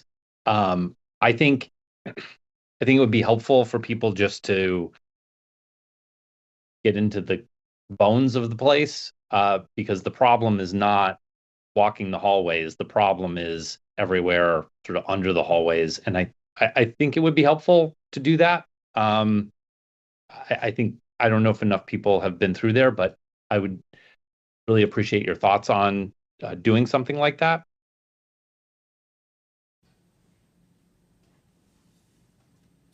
We can schedule that. Okay. And just a comment, driving around town through Hazardville and through Thompsonville, the banners that are up with the memorial signs of our veterans, I noticed them the other day, and you kind of drive a little slow and you look at some faces and read the names and see who's up there. I think that project came out incredibly well and just adds a real touch of character to both of these neighborhoods. So I just wanted to commend people, everybody who worked on that as well. And just a follow-up about the Enfield Soccer Association. I was in the DPW meeting where we had a discussion with Mr. Rousseau about getting a 2-year agreement in place for winter soccer and making sure that it was clear what buildings were going to be available for them so that they didn't forego another season without having those programs in place. I don't know what happened with that, but that was clearly an agreement and discussion that was had. So wherever that is, I think we still have I think there's plenty of time, but I think if we can move that forward, that would be great. That's all I have. Thank you. Councillor Hall, you had your hand up again, and then Councillor Ungar, you did too. Just a couple of quick things. Through the mayor to the town manager, Matt, again, adding on to after budget, can we get a roads update on where we are looking forward to what roads are going to be done and how much we have left in that account and those kind of things for the upcoming spring construction season? And then one more, and I may have heard this wrong, but if I did, I'm going to apologize in advance. Just to clarify something that I thought I heard, and again, if I heard it wrong, please accept my apologies. But the voters did vote to do a new police station. So I heard, and correct me, Madam Mayor, if I heard it incorrectly. Somebody said in public communications that we voted not to do it. We actually did vote to do it. The referendum passed. The problem was the funding mechanism. So We had put it through the state. We got about 2.5 million roughly in bonding money from the Republican allocation and bonding money. But unfortunately, it was not one of the governor's priorities. And honestly, the governor felt the governor's office feels that it should be self-funded through the town, which, as we know, projects of that magnitude are impossible to self-fund. So I just want to put it on the record that as a town, we certainly did want to give them a new building and support that. And maybe looking forward, we can move something through CIF or some other bonding mechanism for the next couple of years. But it certainly wasn't, it's not a priority on the governor's list. He thinks the town should take those projects on themselves. So that's where that project was left. So just wanted to kind of set the record straight if it was said that we voted not to do the police station. So thank you, Madam Mayor. That's all I have. Councilor Ungary? Thank you, Madam Mayor. I just want to remind residents again that the veteran banners that are now being put up, that the dedication ceremony is going to be May 19th at 5:30. And that's going to be back behind the town hall. So I think we're going to have a good turnout for that. Also, through the mayor to the town manager, that there's a tree reference that's been mentioned a few times tonight. A couple years ago, I got a request from the Olson family that his name, there should be a placard on the tree, and there wasn't one. Can anybody confirm if that placard was replaced with Roger Olson's name on it? A couple years ago, I asked, and I even went out with DPW, showed them what tree it was, and someone else's name was written there on the ground. And the family had concern about that and wondered what happened to Roger Olson's name. So if you could check that and maybe put it back. Thanks. All set? Okay. So just a couple of things to keep people aware. We are adopting the budget a week from today. So it will be a special meeting on the 11th of May in Town Council Chambers. I believe it's 6 o'clock. So that will be the adoption of the budget meeting. Please mark your calendars if you would like to come, or it will be televised. Regarding budget deliberations, we have 4 scheduled. We sent, ironically, in full transparency, we sent out a survey to all of the counselors to give us every day that you were available, basically from the middle of April until we had to adopt the budget. The budget has to be adopted by May 12th. That's the last date by charter that we can adopt the budget. So we have to adopt it on the 11th is the date we picked because it's a Monday, and generally speaking, availability of council members is better on a Monday because we keep our schedules open. So we did pick 4 days for deliberations that we would have a quorum because we would need a quorum to have deliberations. And we all have busy schedules, and the dates we picked were the dates that had the quorum. We have a town manager who is, entitled to some time off.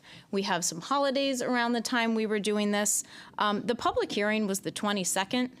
Our first deliberation was 5 days later. We've had the budget book for a long time. There's nothing that prevents any of us from going line by line, asking questions, talking to our constituents, talking to our fellow council members, or really just writing down our own ideas. Absolutely nothing prevents that. So, yes, we've had 2 deliberations thus far. Yes, we spent an awful lot of time talking about the annex, our first deliberation, which I think was important. And our second deliberation, we spent an awful lot of time talking about some additional funding that we have found. And to be quite honest, I don't know that we're going to be able to add more dates.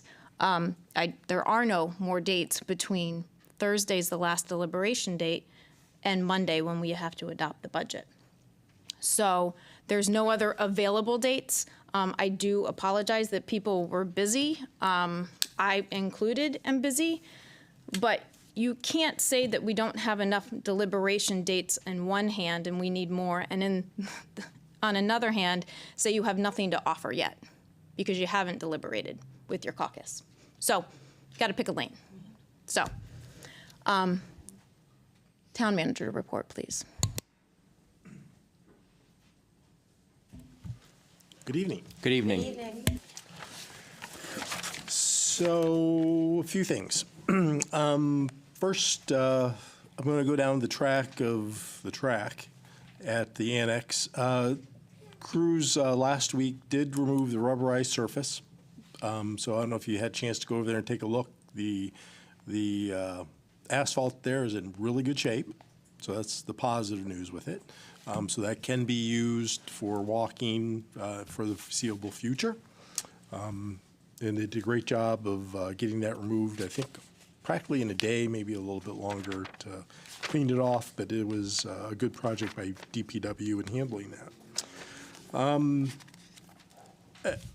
want to talk a little bit about the use of the fields as it relates to the soccer program, because the soccer program originally reached out asking for the ability to utilize the high school, Enfield High School, synthetic surface under, what I would call emergency situation.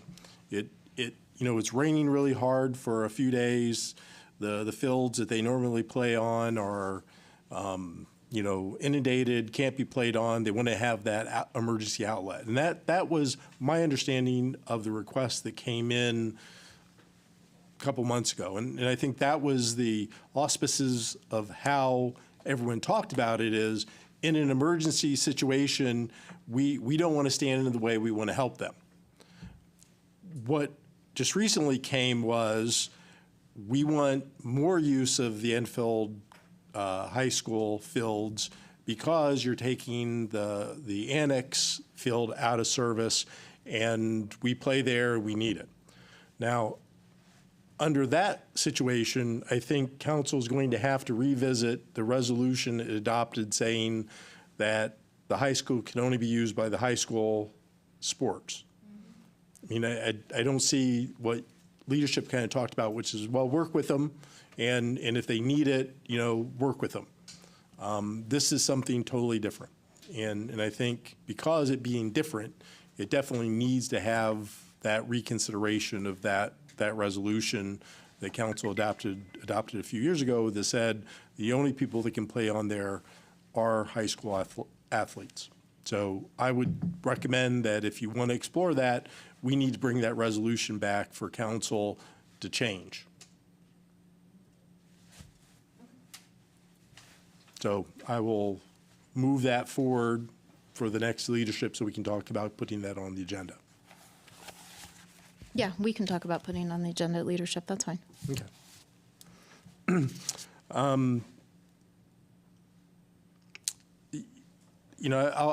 I think some of the questions about the field probably should be more appropriate to wait for the discussion on the replacement of the field. So we'll do that then.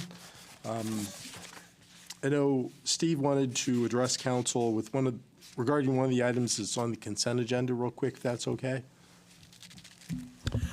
Thank you, Matt.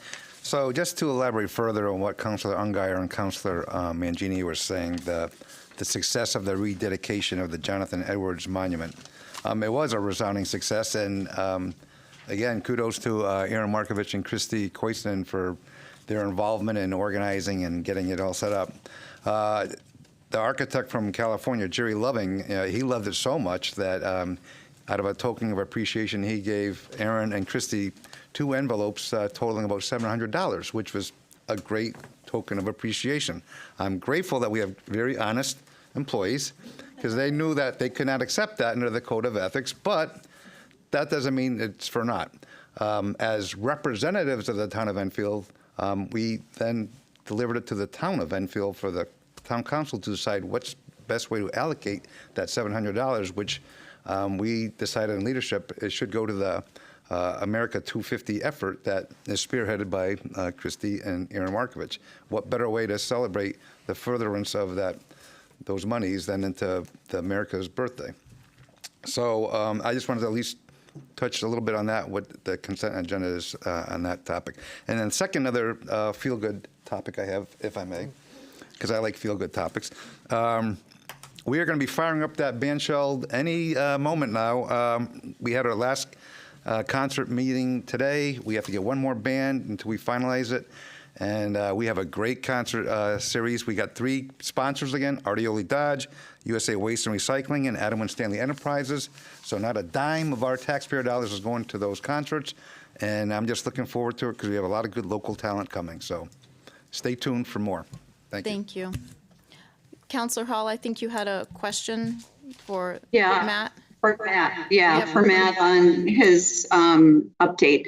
So I just want to clarify, when Deputy Mayor Santinella, myself, and Mayor Sakala met, I don't recall us saying that we had to redo our fields policy in order to accommodate them in like an emergency use of the fields. Are you now saying, Matt, that we can't allow them to use it? I guess I need a clarification. I'm a little confused. Okay, let me try again, because I thought I answered that, but let me try again. So the first request that came from the Soccer Association was what I would call under an emergency situation. Again, fields are inundated, they need to play games, they want to be able to use it. We talked about that, and in that conversation, it was, okay, we will work with them, and no, in my mind at that point, we wouldn't have to change the resolution that was adopted by council, because again, emergent situation, odds are it probably wasn't going to happen, but if it did, what I kind of understood was we need to work with the Soccer Association. The latest email that you received from the Soccer Association isn't about emergency. It's about using the field more intently because of the annex field being taken out of service. That, I think, is a broader use, because now all of a sudden they're going to be using, under that scenario, if you agree, they're going to be using that surface a lot more.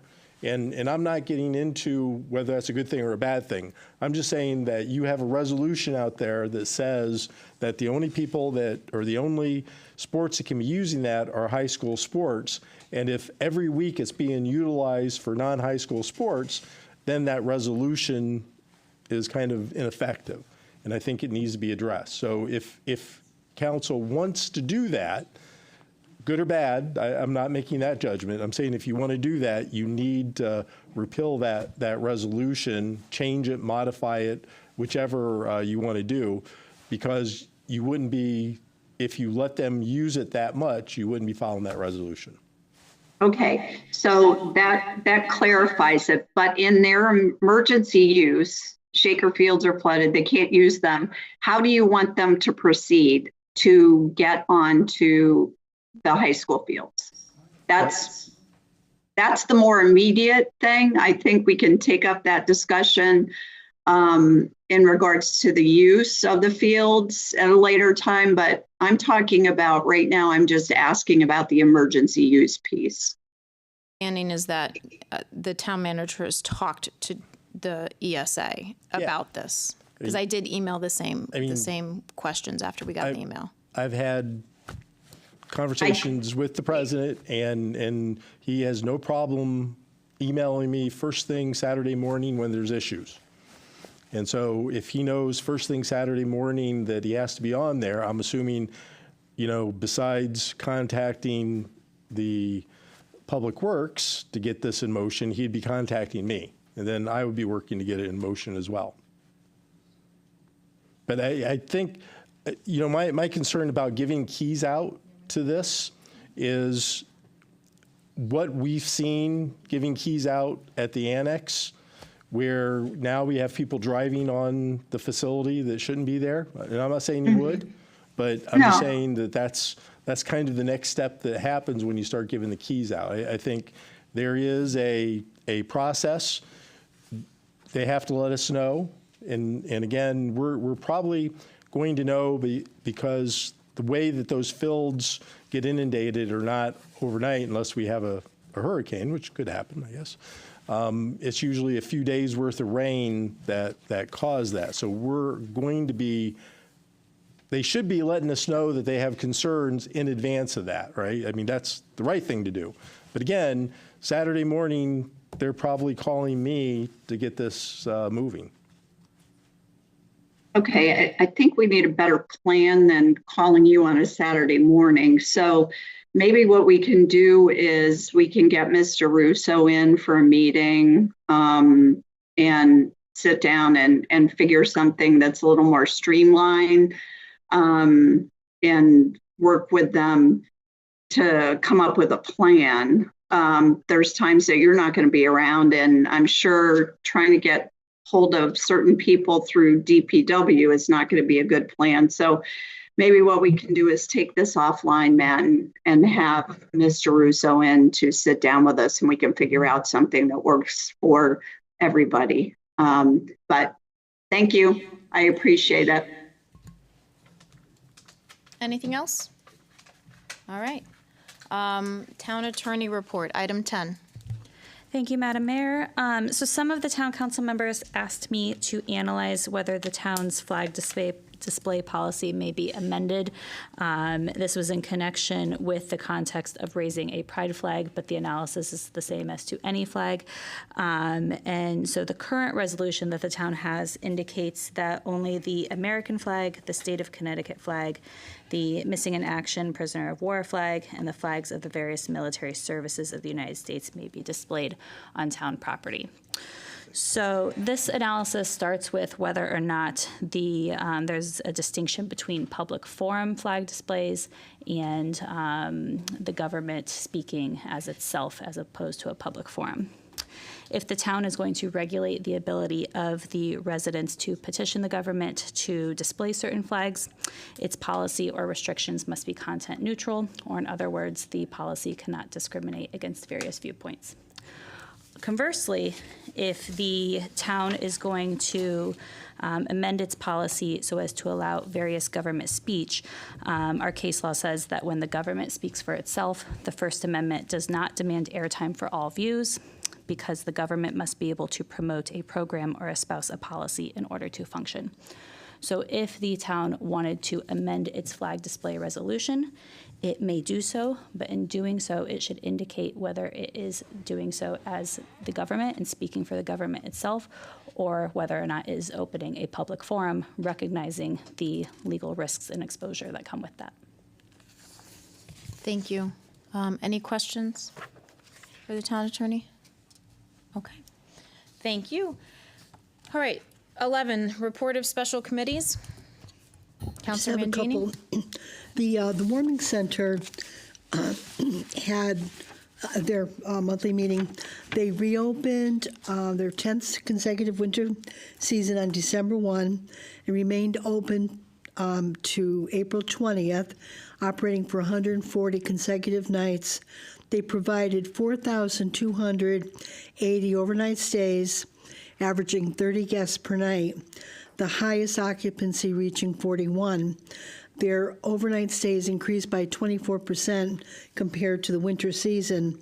They were successfully responded of state declared cold weather emergencies. Obviously, we did have a very bad cold spell, and the guests included 40 men, 15 women, 5 seniors, 33 young people, youth, 17 middle-aged individuals, and people with disabilities. 67% are Enfield residents. So I wanted to share that because I think we all need to be aware of the importance of this committee and the hard work that they're doing to service our people that are less fortunate. I also wanted to mention, thank you, Pam, for the Patriot Award update. I was going to say something, but you covered it very nicely.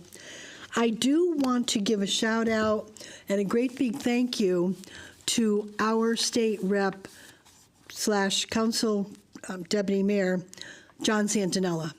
And the reason for that, many people probably are unaware that we have a growing grandparent issue raising grandchildren. And State Rep Santinella, I'll say State Rep because it's on a state level, was the only person on the state level that I was able to work with, and I've been working on this for a couple of years now. I've worked with a couple of senators, they dropped the ball. A couple of reps, they dropped the ball.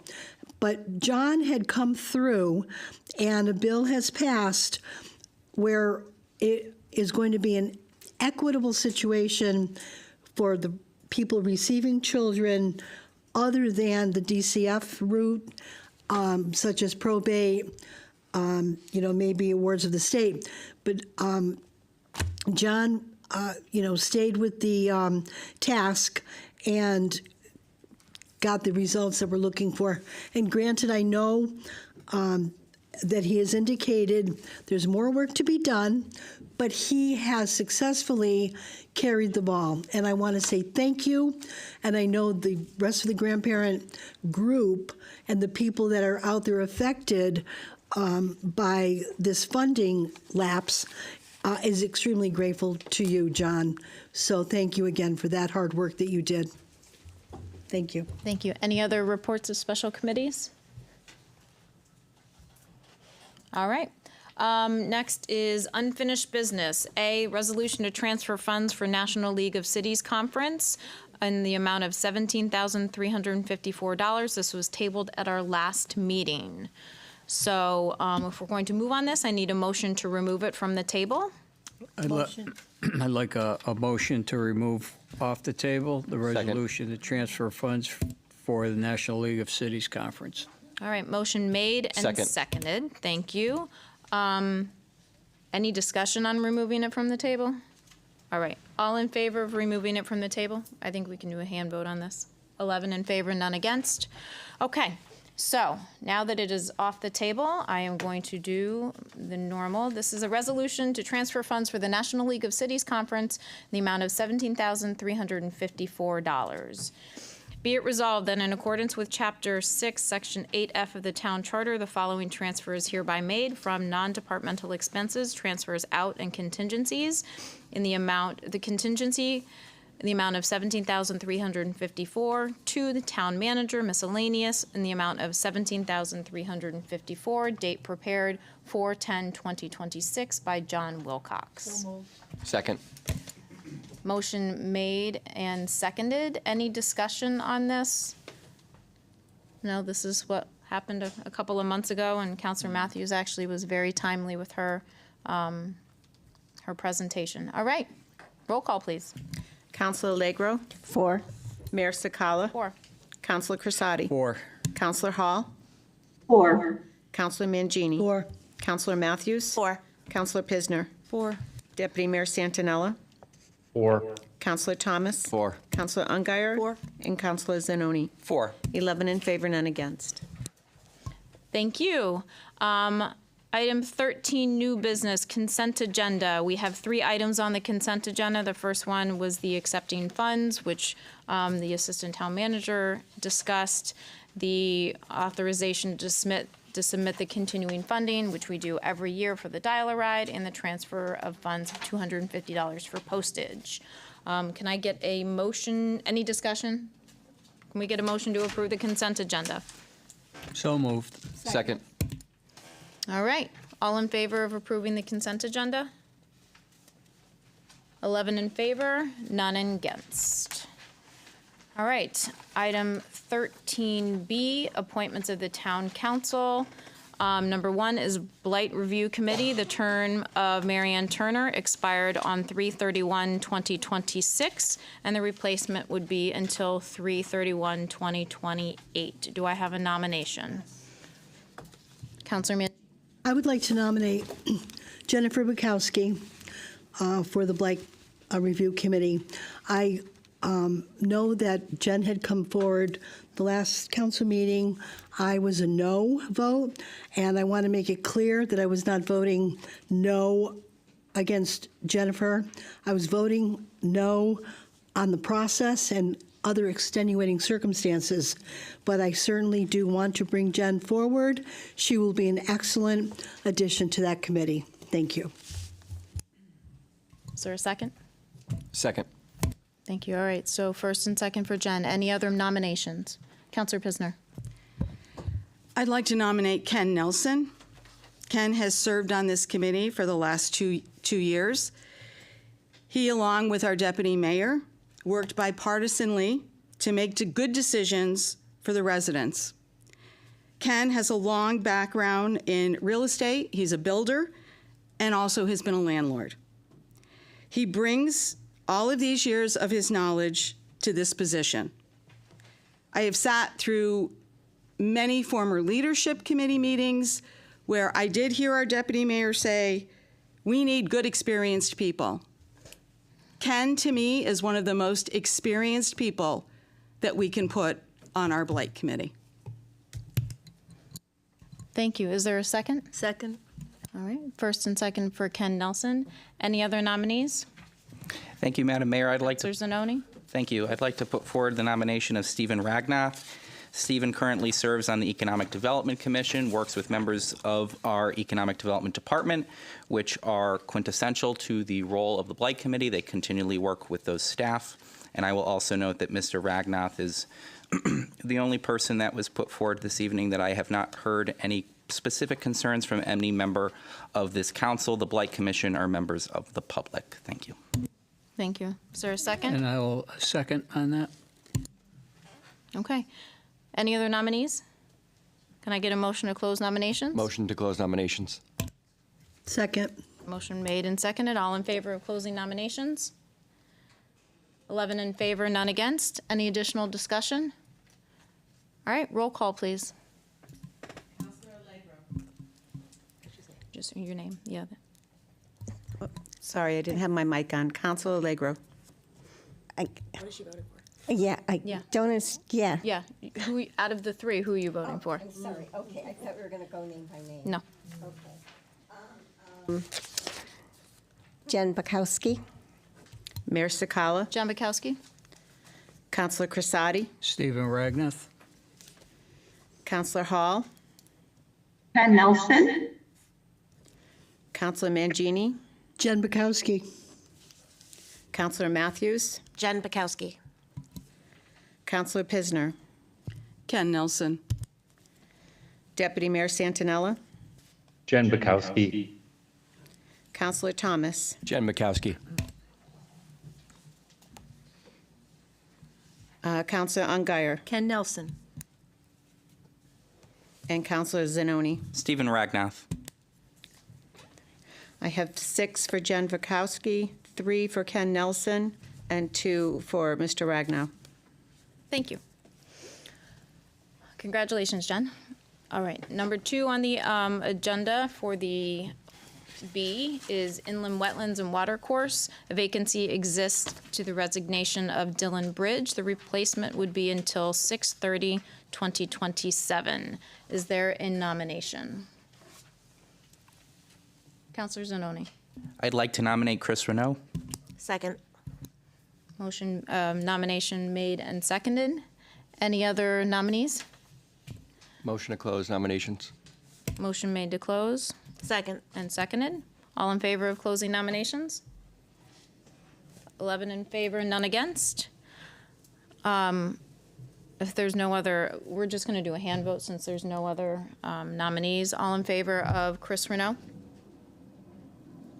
11 in favor, none against. Thank you. All right, item 13C, transfer to accept a community project funding grant for Thompsonville streetscaping. So we have, Aaron, you're coming up for this? Okay. So be it resolved that the Enfield Town Council hereby accepts the funding from the U.S. Department of Housing and Urban Development. Be it further resolved that in accordance with Chapter 6, Section 8F of the Town Charter, the following transfer is hereby made from grant project revenue, for revenue in the amount of $500,000 to Thompsonville Streetscaping Professional Services, $500,000, date prepared for 24/2026 by the Economic and Community Development. So moved. Motion made And a second. and seconded. Okay, so this is us accepting the one, this is funding from 2021, right? Okay, go ahead, Aaron. That's correct. Aaron Markovich, Director of Community Economic and Community Development. This was funding that Representative Courtney was able to find for us through their program, and it's finally in its utilization stage. So we have to accept it and start to spend it. We're ready to go. All right, thank you. Any questions? Counselor Zanoni? Thank you, Aaron. So this plan for the allocation, will that come back to town council for approval? For how the $1 million is being allocated for the streetscaping? We're doing that right now. Yeah, I mean, you're allocating it into the design part of it, and that design, we'll go through the regular process for all that, and then the remainder of the second half of it is, if that's what you're kind of referencing, that will probably go towards construction. We may not even use all of this 500 that we're allocating right now for design, but we wanted to allocate enough to give ourselves some room to move. Okay, thank you. I appreciate that context. Thank you. Any other questions for Aaron on this or the town manager? All right, sensing none, roll call, please. Counselor Legro. 4. Mayor Sakala. 4. Counselor Crisati. 4. Counselor Hall. 4. Counselor Mangini. 4. Counselor Matthews. 4. Counselor Pisner. 4. Deputy Mayor Santinella. 4. Counselor Thomas. 4. Counselor Ungary. 4. And Counselor Zanoni. 4. 11 in favor, none against. Thank you. All right, the next 4 items, 13D, E, F, and G, are CIF applications that we are doing. There's 4 of them. One is the Hazardville Institute. The other one is the Annex, I believe for HVAC and things like that. And then the last 2 are for a sort of a smaller subset, which are planning funds, one for the Armory branch, and then the last one for a community center possibility. So I will read them. So we're going to start with 13D. Do you want a motion to? I'll read the first one. I don't know if the other ones are long, we can do a motion to waive those, but thank you. All right, so this for 13D is the resolution authorizing the town to submit a community investment fund, which is CIF, application for the Hazardville Institute project. Whereas pursuant to Connecticut General Statute Section 32-285A, the Connecticut Department of Economic and Community Development is authorized to extend financial assistance for economic development projects. And whereas it is desirable and in the public interest that the town of Enfield make an application to the state for the amount not to exceed $3.5 million in order to undertake the Hazardville Institute and parking lot and to execute an assistance agreement. Now, therefore, be it resolved by the town council, 1, that it is cognizant that the conditions and prerequisites for the state's financial assistance imposed by Connecticut General Statutes 33-285A. Number 2, that the filing of an application for the state financial assistance by the town of Enfield in the amount not to exceed $3.5 million is hereby approved, and that the town manager, Matt Koppler, or his designee is directed to execute and file such application with the Connecticut Department of Economic and Community Development to provide such additional information to execute such other documents as may be required to execute an assistance agreement with the state of Connecticut for state financial assistance if such agreement is offered, to execute any amendments, decisions, and revisions thereto, and to act as the authorized representative of the town of Enfield, date prepared 4/23/2026 by the Economic Community Development. So moved. Second. All right, first and seconded. There is no budget impact on this one, actually on any of them, and this is just us sort of doing the grant application for the 4. So, Yeah, Aaron, absolutely. if you have Again, something. Aaron Markovich, Economic and Community Development. Each of these are through the Community Investment Fund, which does not require a match. Oftentimes, we're able to find different matches through other sources, and when and if we would be able to do that. These are all that language that the mayor read is what is required by the state in the submission. They need to have a resolution that comes from the local council authorizing this. So all of that language is just standardized language with the change of the names and the changes of the amounts. The first project is a Hazardville Institute project, but I will expand that and say that it is not just the Hazardville Institute, which I will remind you the town does own. It's under a long-term lease with the Hazardville Institute Conservation Society, but it also includes a parking lot that would go behind that property. We have already gone through the legal process, the zoning requirements, the transfer of pieces of property, all of the process to be able to have access to that back parcel. I believe it was like maybe a paint shop or something that was back there. And I actually had the opportunity to stop into, I'm probably pronouncing it wrong, Triolo's Market. It's kind of an Italian market there. And as soon as they found out I was from the town, they said, the only thing you can do to help us is to get a parking lot back there because otherwise we're going to fail. We don't have enough parking for our folks here. And that seems to be the sentiment among a couple of the Hazardville places there. So that parking lot is an essential part, just as much as the preservation of the Historic Institute. So that $3.5 million request covers both sides of that.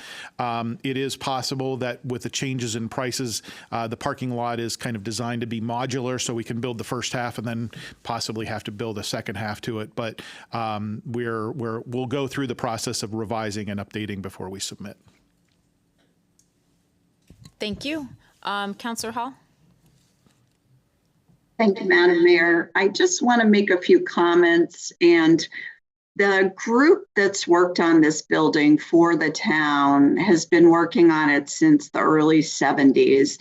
And it really has been a project of love and commitment by both sides of the aisle, as far as we have a very mixed group on the Conservancy.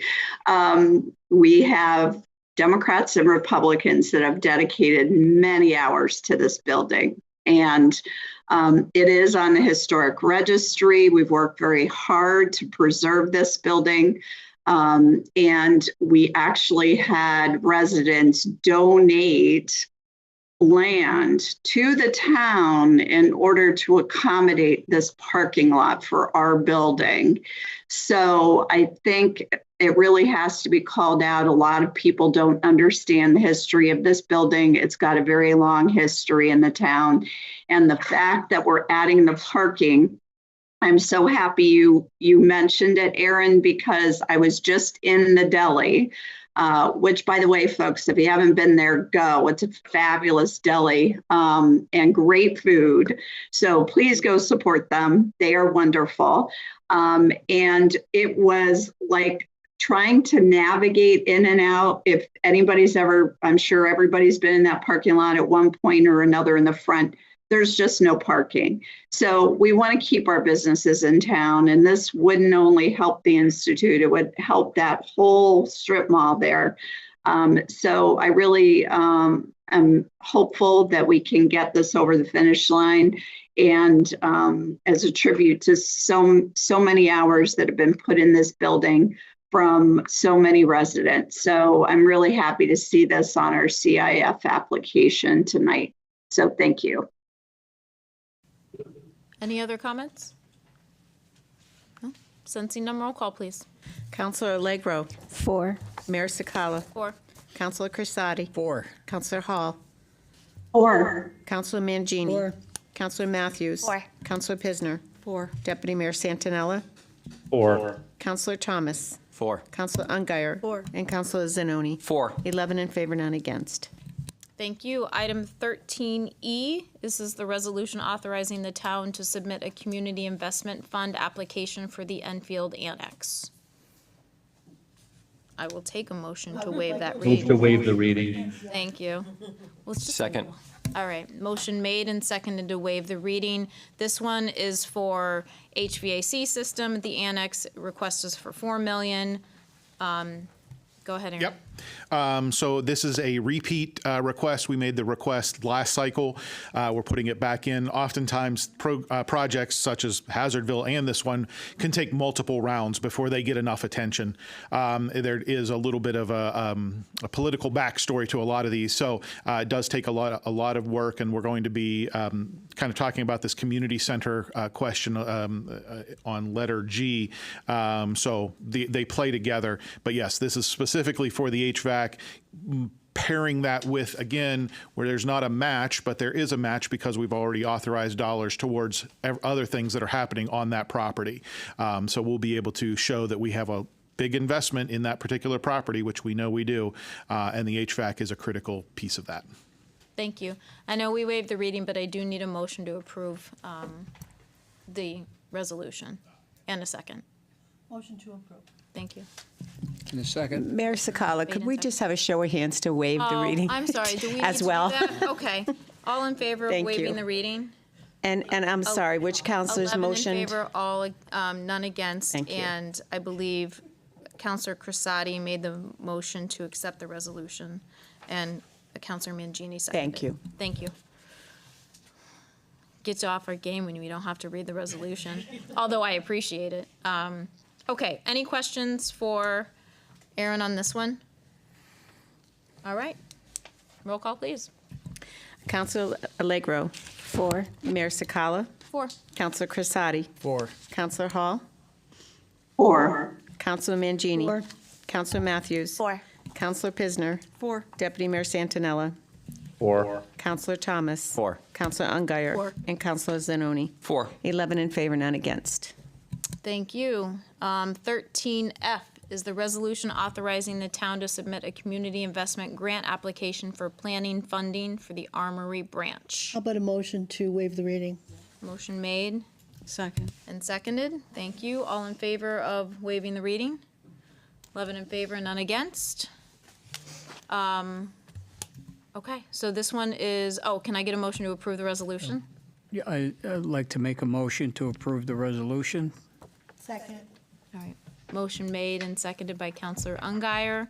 All right, so this is a smaller subset, 250,000. Again, no budget Right. impact for us to apply for this. So CIF has, it doesn't really have an upper limit necessarily, although officially there is sort of, but they, during the process of planning all these different, or doing all these different projects, the CIF board determined that there was a need for planning efforts. So they've designated a certain segment of the CIF funds towards planning with a max out at $250,000. So these can only be requested up to $250,000 in total for planning-related activities. As you all, or I think most of you had the visit from CROG the other week, Council of Governments, that talked about the Armory branch. In that, there was a call for a feasibility study that was about $225,000.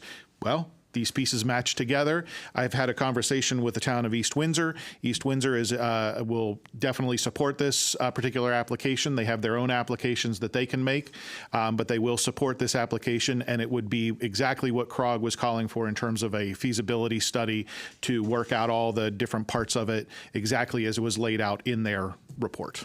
Perfect. And this is Rails to Trails piece for people who aren't tracking the Armory branch. I hate correcting the mayor, but rails with trails. Rails to trails, rails with rails, trails. It's like a Dr. Seuss book. Okay, any questions on this? All right, sensing none, roll call, please. Councilor Allegro. 4. Mayor Sakala. 4. Councilor Crisati. 4. Councilor Hall.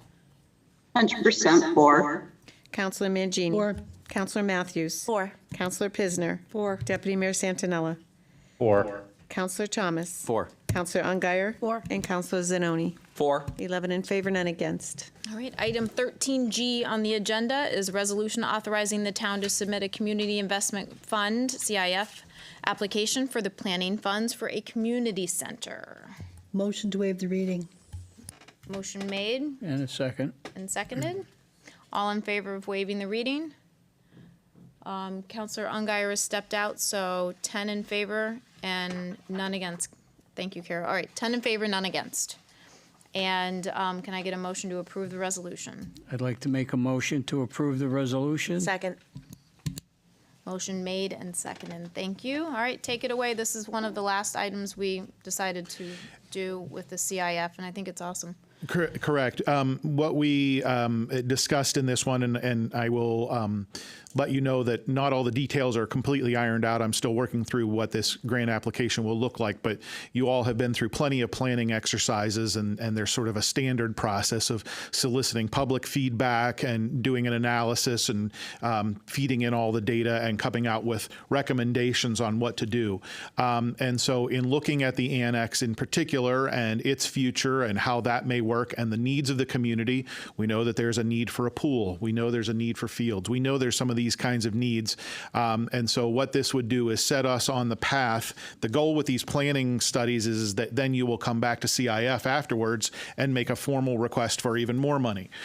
So this would do a process to analyze the annex in part, but also just analyze the general needs of a community center, the size of it, what sort of services we need within them, exactly putting all these different parts into one document with recommendations.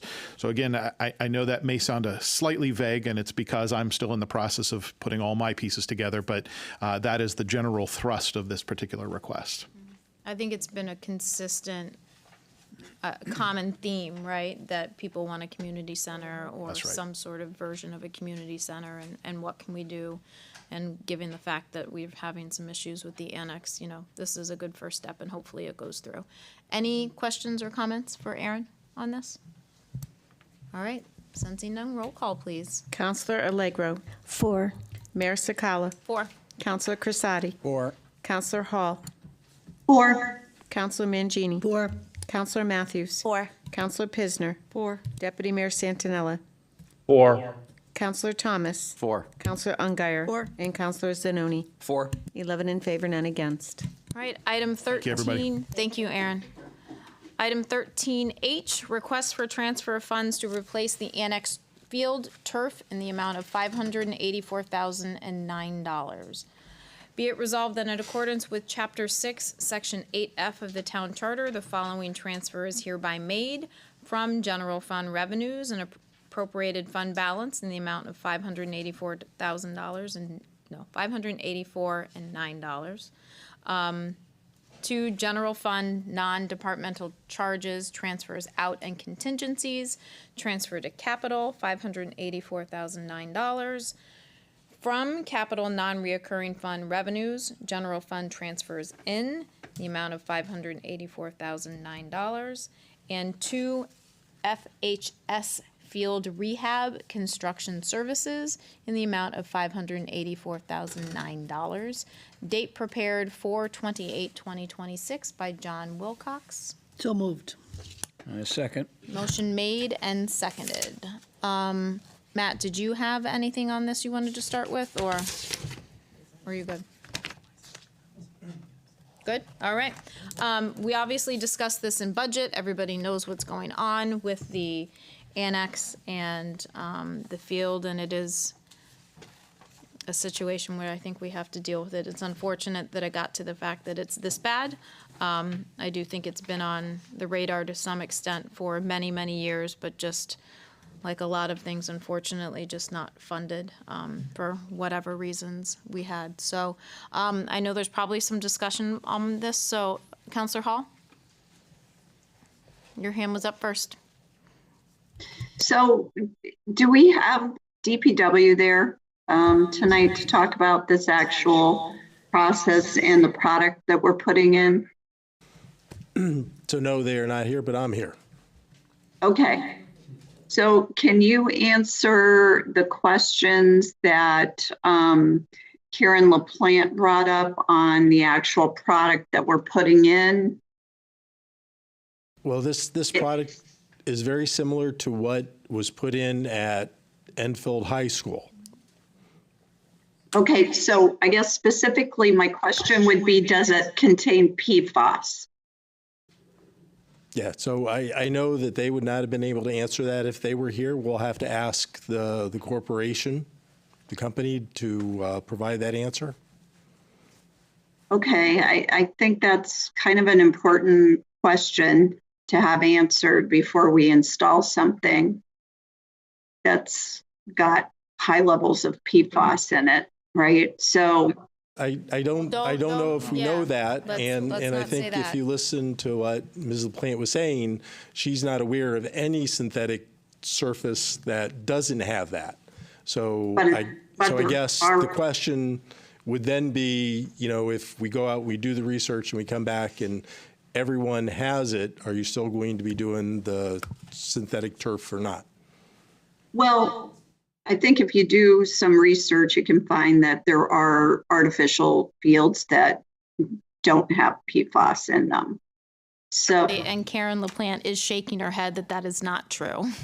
yeah, but it is true. So respectfully, I disagree, and I'm going to vote for this because I think we need to replace our fields, but I think it's really important that we know what we're putting in.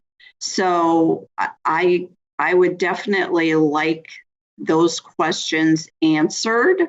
I'm going to support the resolution as it sits, but I would definitely like to know what we're putting in and what, if it does contain PFAS, I'd like to know more about the product and what's in it. I mean, I think this is important that we know. So that's my only comment. I'm going to support the resolution to replace the fields, but I think we have to be mindful of what we're putting in.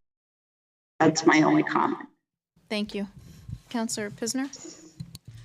So I do agree that we need to replace this field. I disagree respectfully with Councillor Zanoni. We have larger town, and we have more kids that do play athletics. My daughters were one of them. However, I'm not supporting this tonight for the sheer fact that we are in the middle of a budget, and we are taking $584,000 that we need to know where it's going to go. So for us to do this prior to adopting the budget, I think is premature. I'm not against doing it. It does need to be done, but I think the timing is off.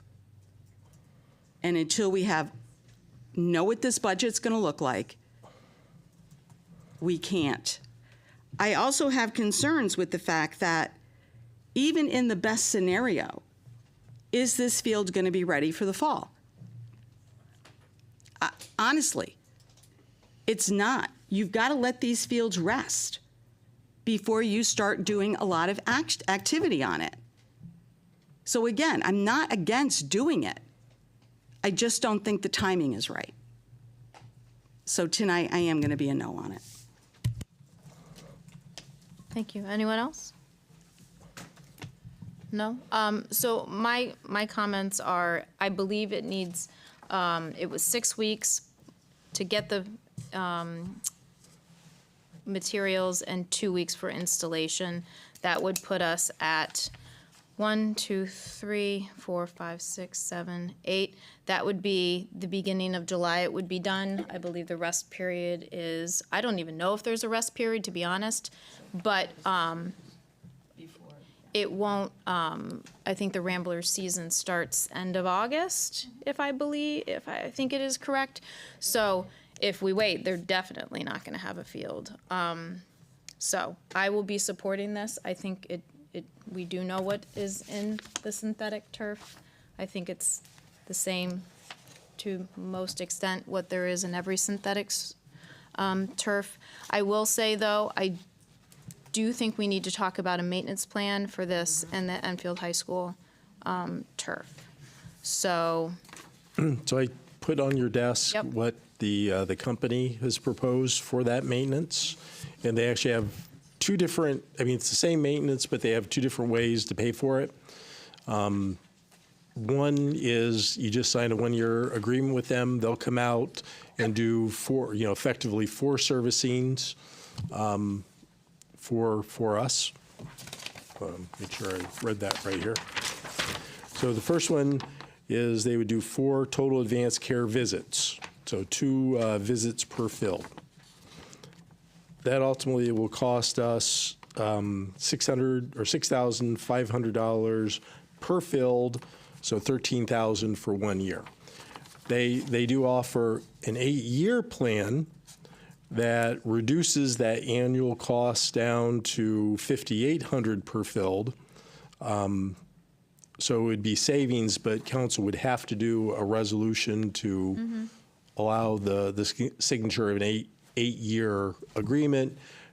You wouldn't be paying in advance. It would be paid just as if, when after the service is done, that's when you have to pay them. But it just locks you in for 8 years for them to come do that. The 8 years coincidentally goes with the useful life of the turf. Yeah. How many years in are we on at Enfield High? Well, that was, 2023 when you put it in? So we're just a couple years in? Yeah. Okay. So there's only 2, so 8-year and a 2-year, or no, 8-year and a 1-year. Okay. Well, I mean, in my opinion, it doesn't make sense to spend all this money if we're not going to maintain it and spend that money. So this is something that can be done after? Yeah. Okay, yeah. so this doesn't have to be done tonight. It doesn't go away if we Right. don't add it into the original contract, right? Correct. So I think this is a discussion that we really need to have. I think in a minimum, we have to, at a minimum, I don't know if it's a different maintenance plan for the annex versus what we have at Enfield High, since we're 2 or 3 years into the Enfield High one, although that one is our high school field that gets used a lot. So I do believe that we need to have a maintenance plan for this. So, all right. There's additional comments. Is it on the maintenance plan or? Yeah, I do have one quick. Councilor Crissati? Yeah, I do have one quick comment in regard to the maintenance plan. Once again, I'm just taking a look at both of the programs that are being offered. When you look at program number 2, you're getting 20 total visits per field. So it's not 20 both Enfield and the annex. They're going to each one of those fields 20 times during the course of this type contract. And once again, if we make a commitment for field maintenance, which I think we definitely should, for both Enfield High School and the annex, and why we don't have Enfield High School under a maintenance program right now is absolutely ridiculous. But if we can start doing this, I think it's definitely advantageous to us to do this. I mean, we'll discuss it, but we definitely need to do it. We're going to make a commitment to the field, then the maintenance part of it has to be a commitment. We need to take care of And we new things cannot have. rely on our own staff to do it. You take a professional to take care of the fields. Right. Thank you. Deputy Mayor Santinella? Yep, thank you. I just want to make a couple comments.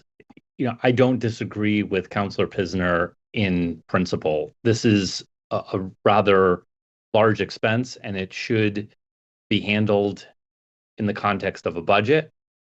It honestly should have been planned for in many previous budgets, and it never was.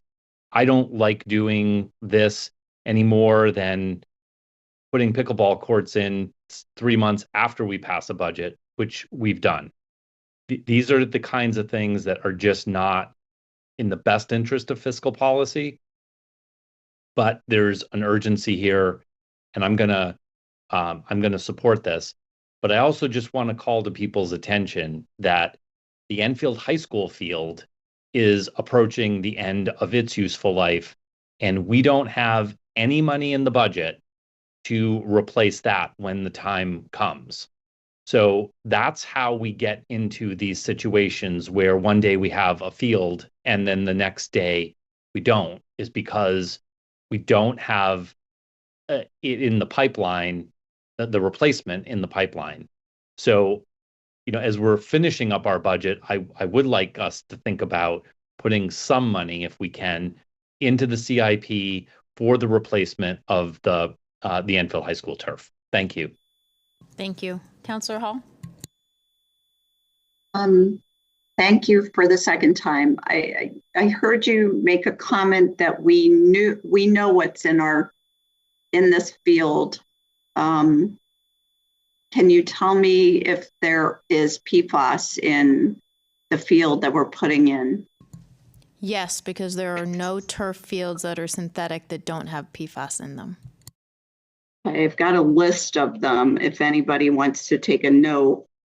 There are 4 just from doing a quick Google search. So I've got 4 here. I don't know if the piece of the installation was what Ms. LaPlante was talking about, but there are 4. There's AstroTurf, there's Synclon, there's 1-DNA, which I've sent these to Karen, and there's Polyturf. So I don't know if the process of installing those PFAS-free synthetic fields are what she was referencing.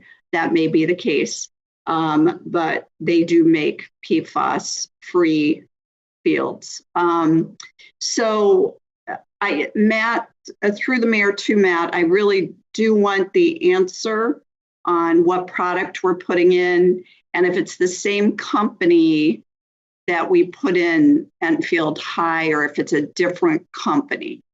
So if you can just get me the answers, I'd really appreciate it. And please do ask the question about the PFAS and the product we're installing. I appreciate that. Thank you. Councilor Zanoni? Yeah, thank you. Through the mayor to the town manager, the deputy mayor had referenced that we have no planning put aside for the EHS field. It is I don't have my budget book in front of me, but it's my understanding for fiscal year 28 in the succeeding 4 fiscal years that we have money being put aside, proposed for capital improvement for the field. Is that correct?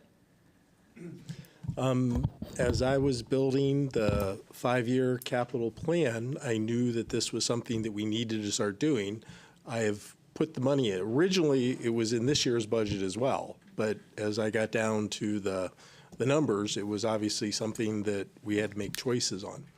Okay, so it is accounted for in future fiscal years should the council elect to do so, obviously. Right, council would have to. Okay.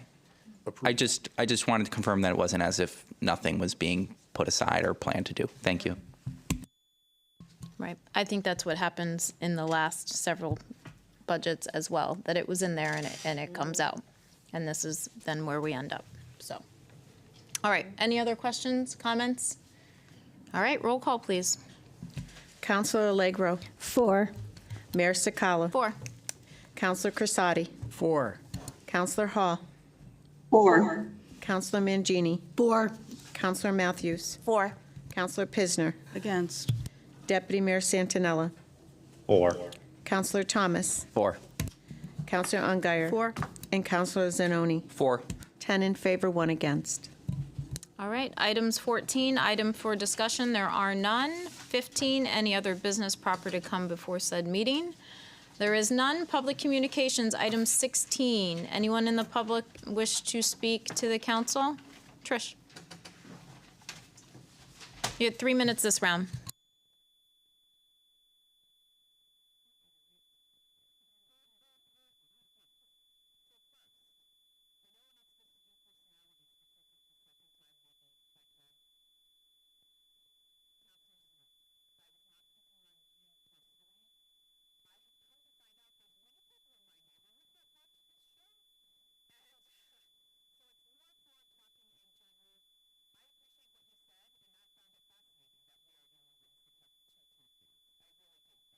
Excuse me, your mic is off. Can you just turn it on? Sorry, I wasn't discounting your information. But again, which I've said multiple times over the past couple of years now that I've come back to the meetings, there's many people in town that don't know what's happening. They assume that all the sports are being played at Enfield High. They assume because Fermi High School was closed that nothing's happening at Fermi at all. And that's not what's happening. So I truly was not, it was more for everybody else, okay? And then just to show that I am a living example of what I just said, thank you, Councillor Hall, for correcting me. I misremembered about the police. Because it never got done, I just assumed that it got voted no. So that was my fault. I just should have said, we never built the building. But I would like to end on a positive note because I did forget to thank our representatives and everybody else that was involved with getting the state to finally give us money. Thank you. Thank you for all the hard work. I look forward to hopefully that it eases a little bit. And, you know, I just wanted to apologize. That was not my intention, and I'm sorry that it was taken that way. But I do appreciate you seeing my concern about the building. If we're closing it, then that's other expenses. So that's all I was trying to say. I truly was not trying to pick on you. So thank you for letting me clarify. Councillor Hall, thank you for helping me to remember correctly, because we have enough misinformation that's happening in town. I don't need to be a part of it. So thank you very much. Thank you. Anyone else? Karen.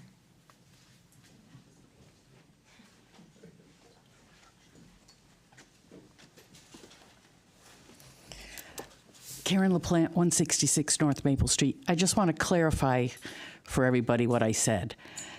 When I did the research for the Bright Meadow Boulevard soccer fields, at that time, there were no turf fields that tested negative at the parts per trillion. The manufacturers were trying to say that they don't have any PFAS, but they were not testing to the parts per trillion, which is the water requirement through EPA. And we know many of our water sources are contaminated now with PFAS. When this stuff runs off the fields and gets into the waterways or the groundwater, we're going to get the PFAS in our water, and it'll be there, and it'll have to be treated, and it'll be millions and millions of dollars for these treatment plants. So it's important that we make a very good decision here, make sure that this manufacturer is testing it at parts per trillion, and if they're not, then they should, and then we should make sure that it's safe. But I'm also not saying if the chemicals are still there on the fields from the original tobacco and the farming community, then we have to weigh the benefits one way or the other. So it's a hard decision that people have to make, but I just want you guys to try to make the safest decision, and hopefully everybody will be safe. Thanks. Thank you. Anyone else for public communications? All right, item 17, councilor communications. Councilor Hall. I just want to make a final comment in regards to the budget deliberation. So I think a comment was made that we hadn't deliberated. And I think after our only second deliberation as a group, well, really first, because the first one was more on the fields, our caucus has had a very extensive deliberation on a Sunday. We spent our last Sunday deliberating the budget. So that is something that we take very seriously. And we spent actually my only day off in more than 2 weeks going through line by line. So I just wanted to clarify that. I don't think everybody heard me correctly. So that's all I have tonight. Thank you, Madam Mayor. Thank you. I heard you correctly. Anyone else? Motion to adjourn, please. Motion to adjourn. Second. All in favor? All right. Thank you.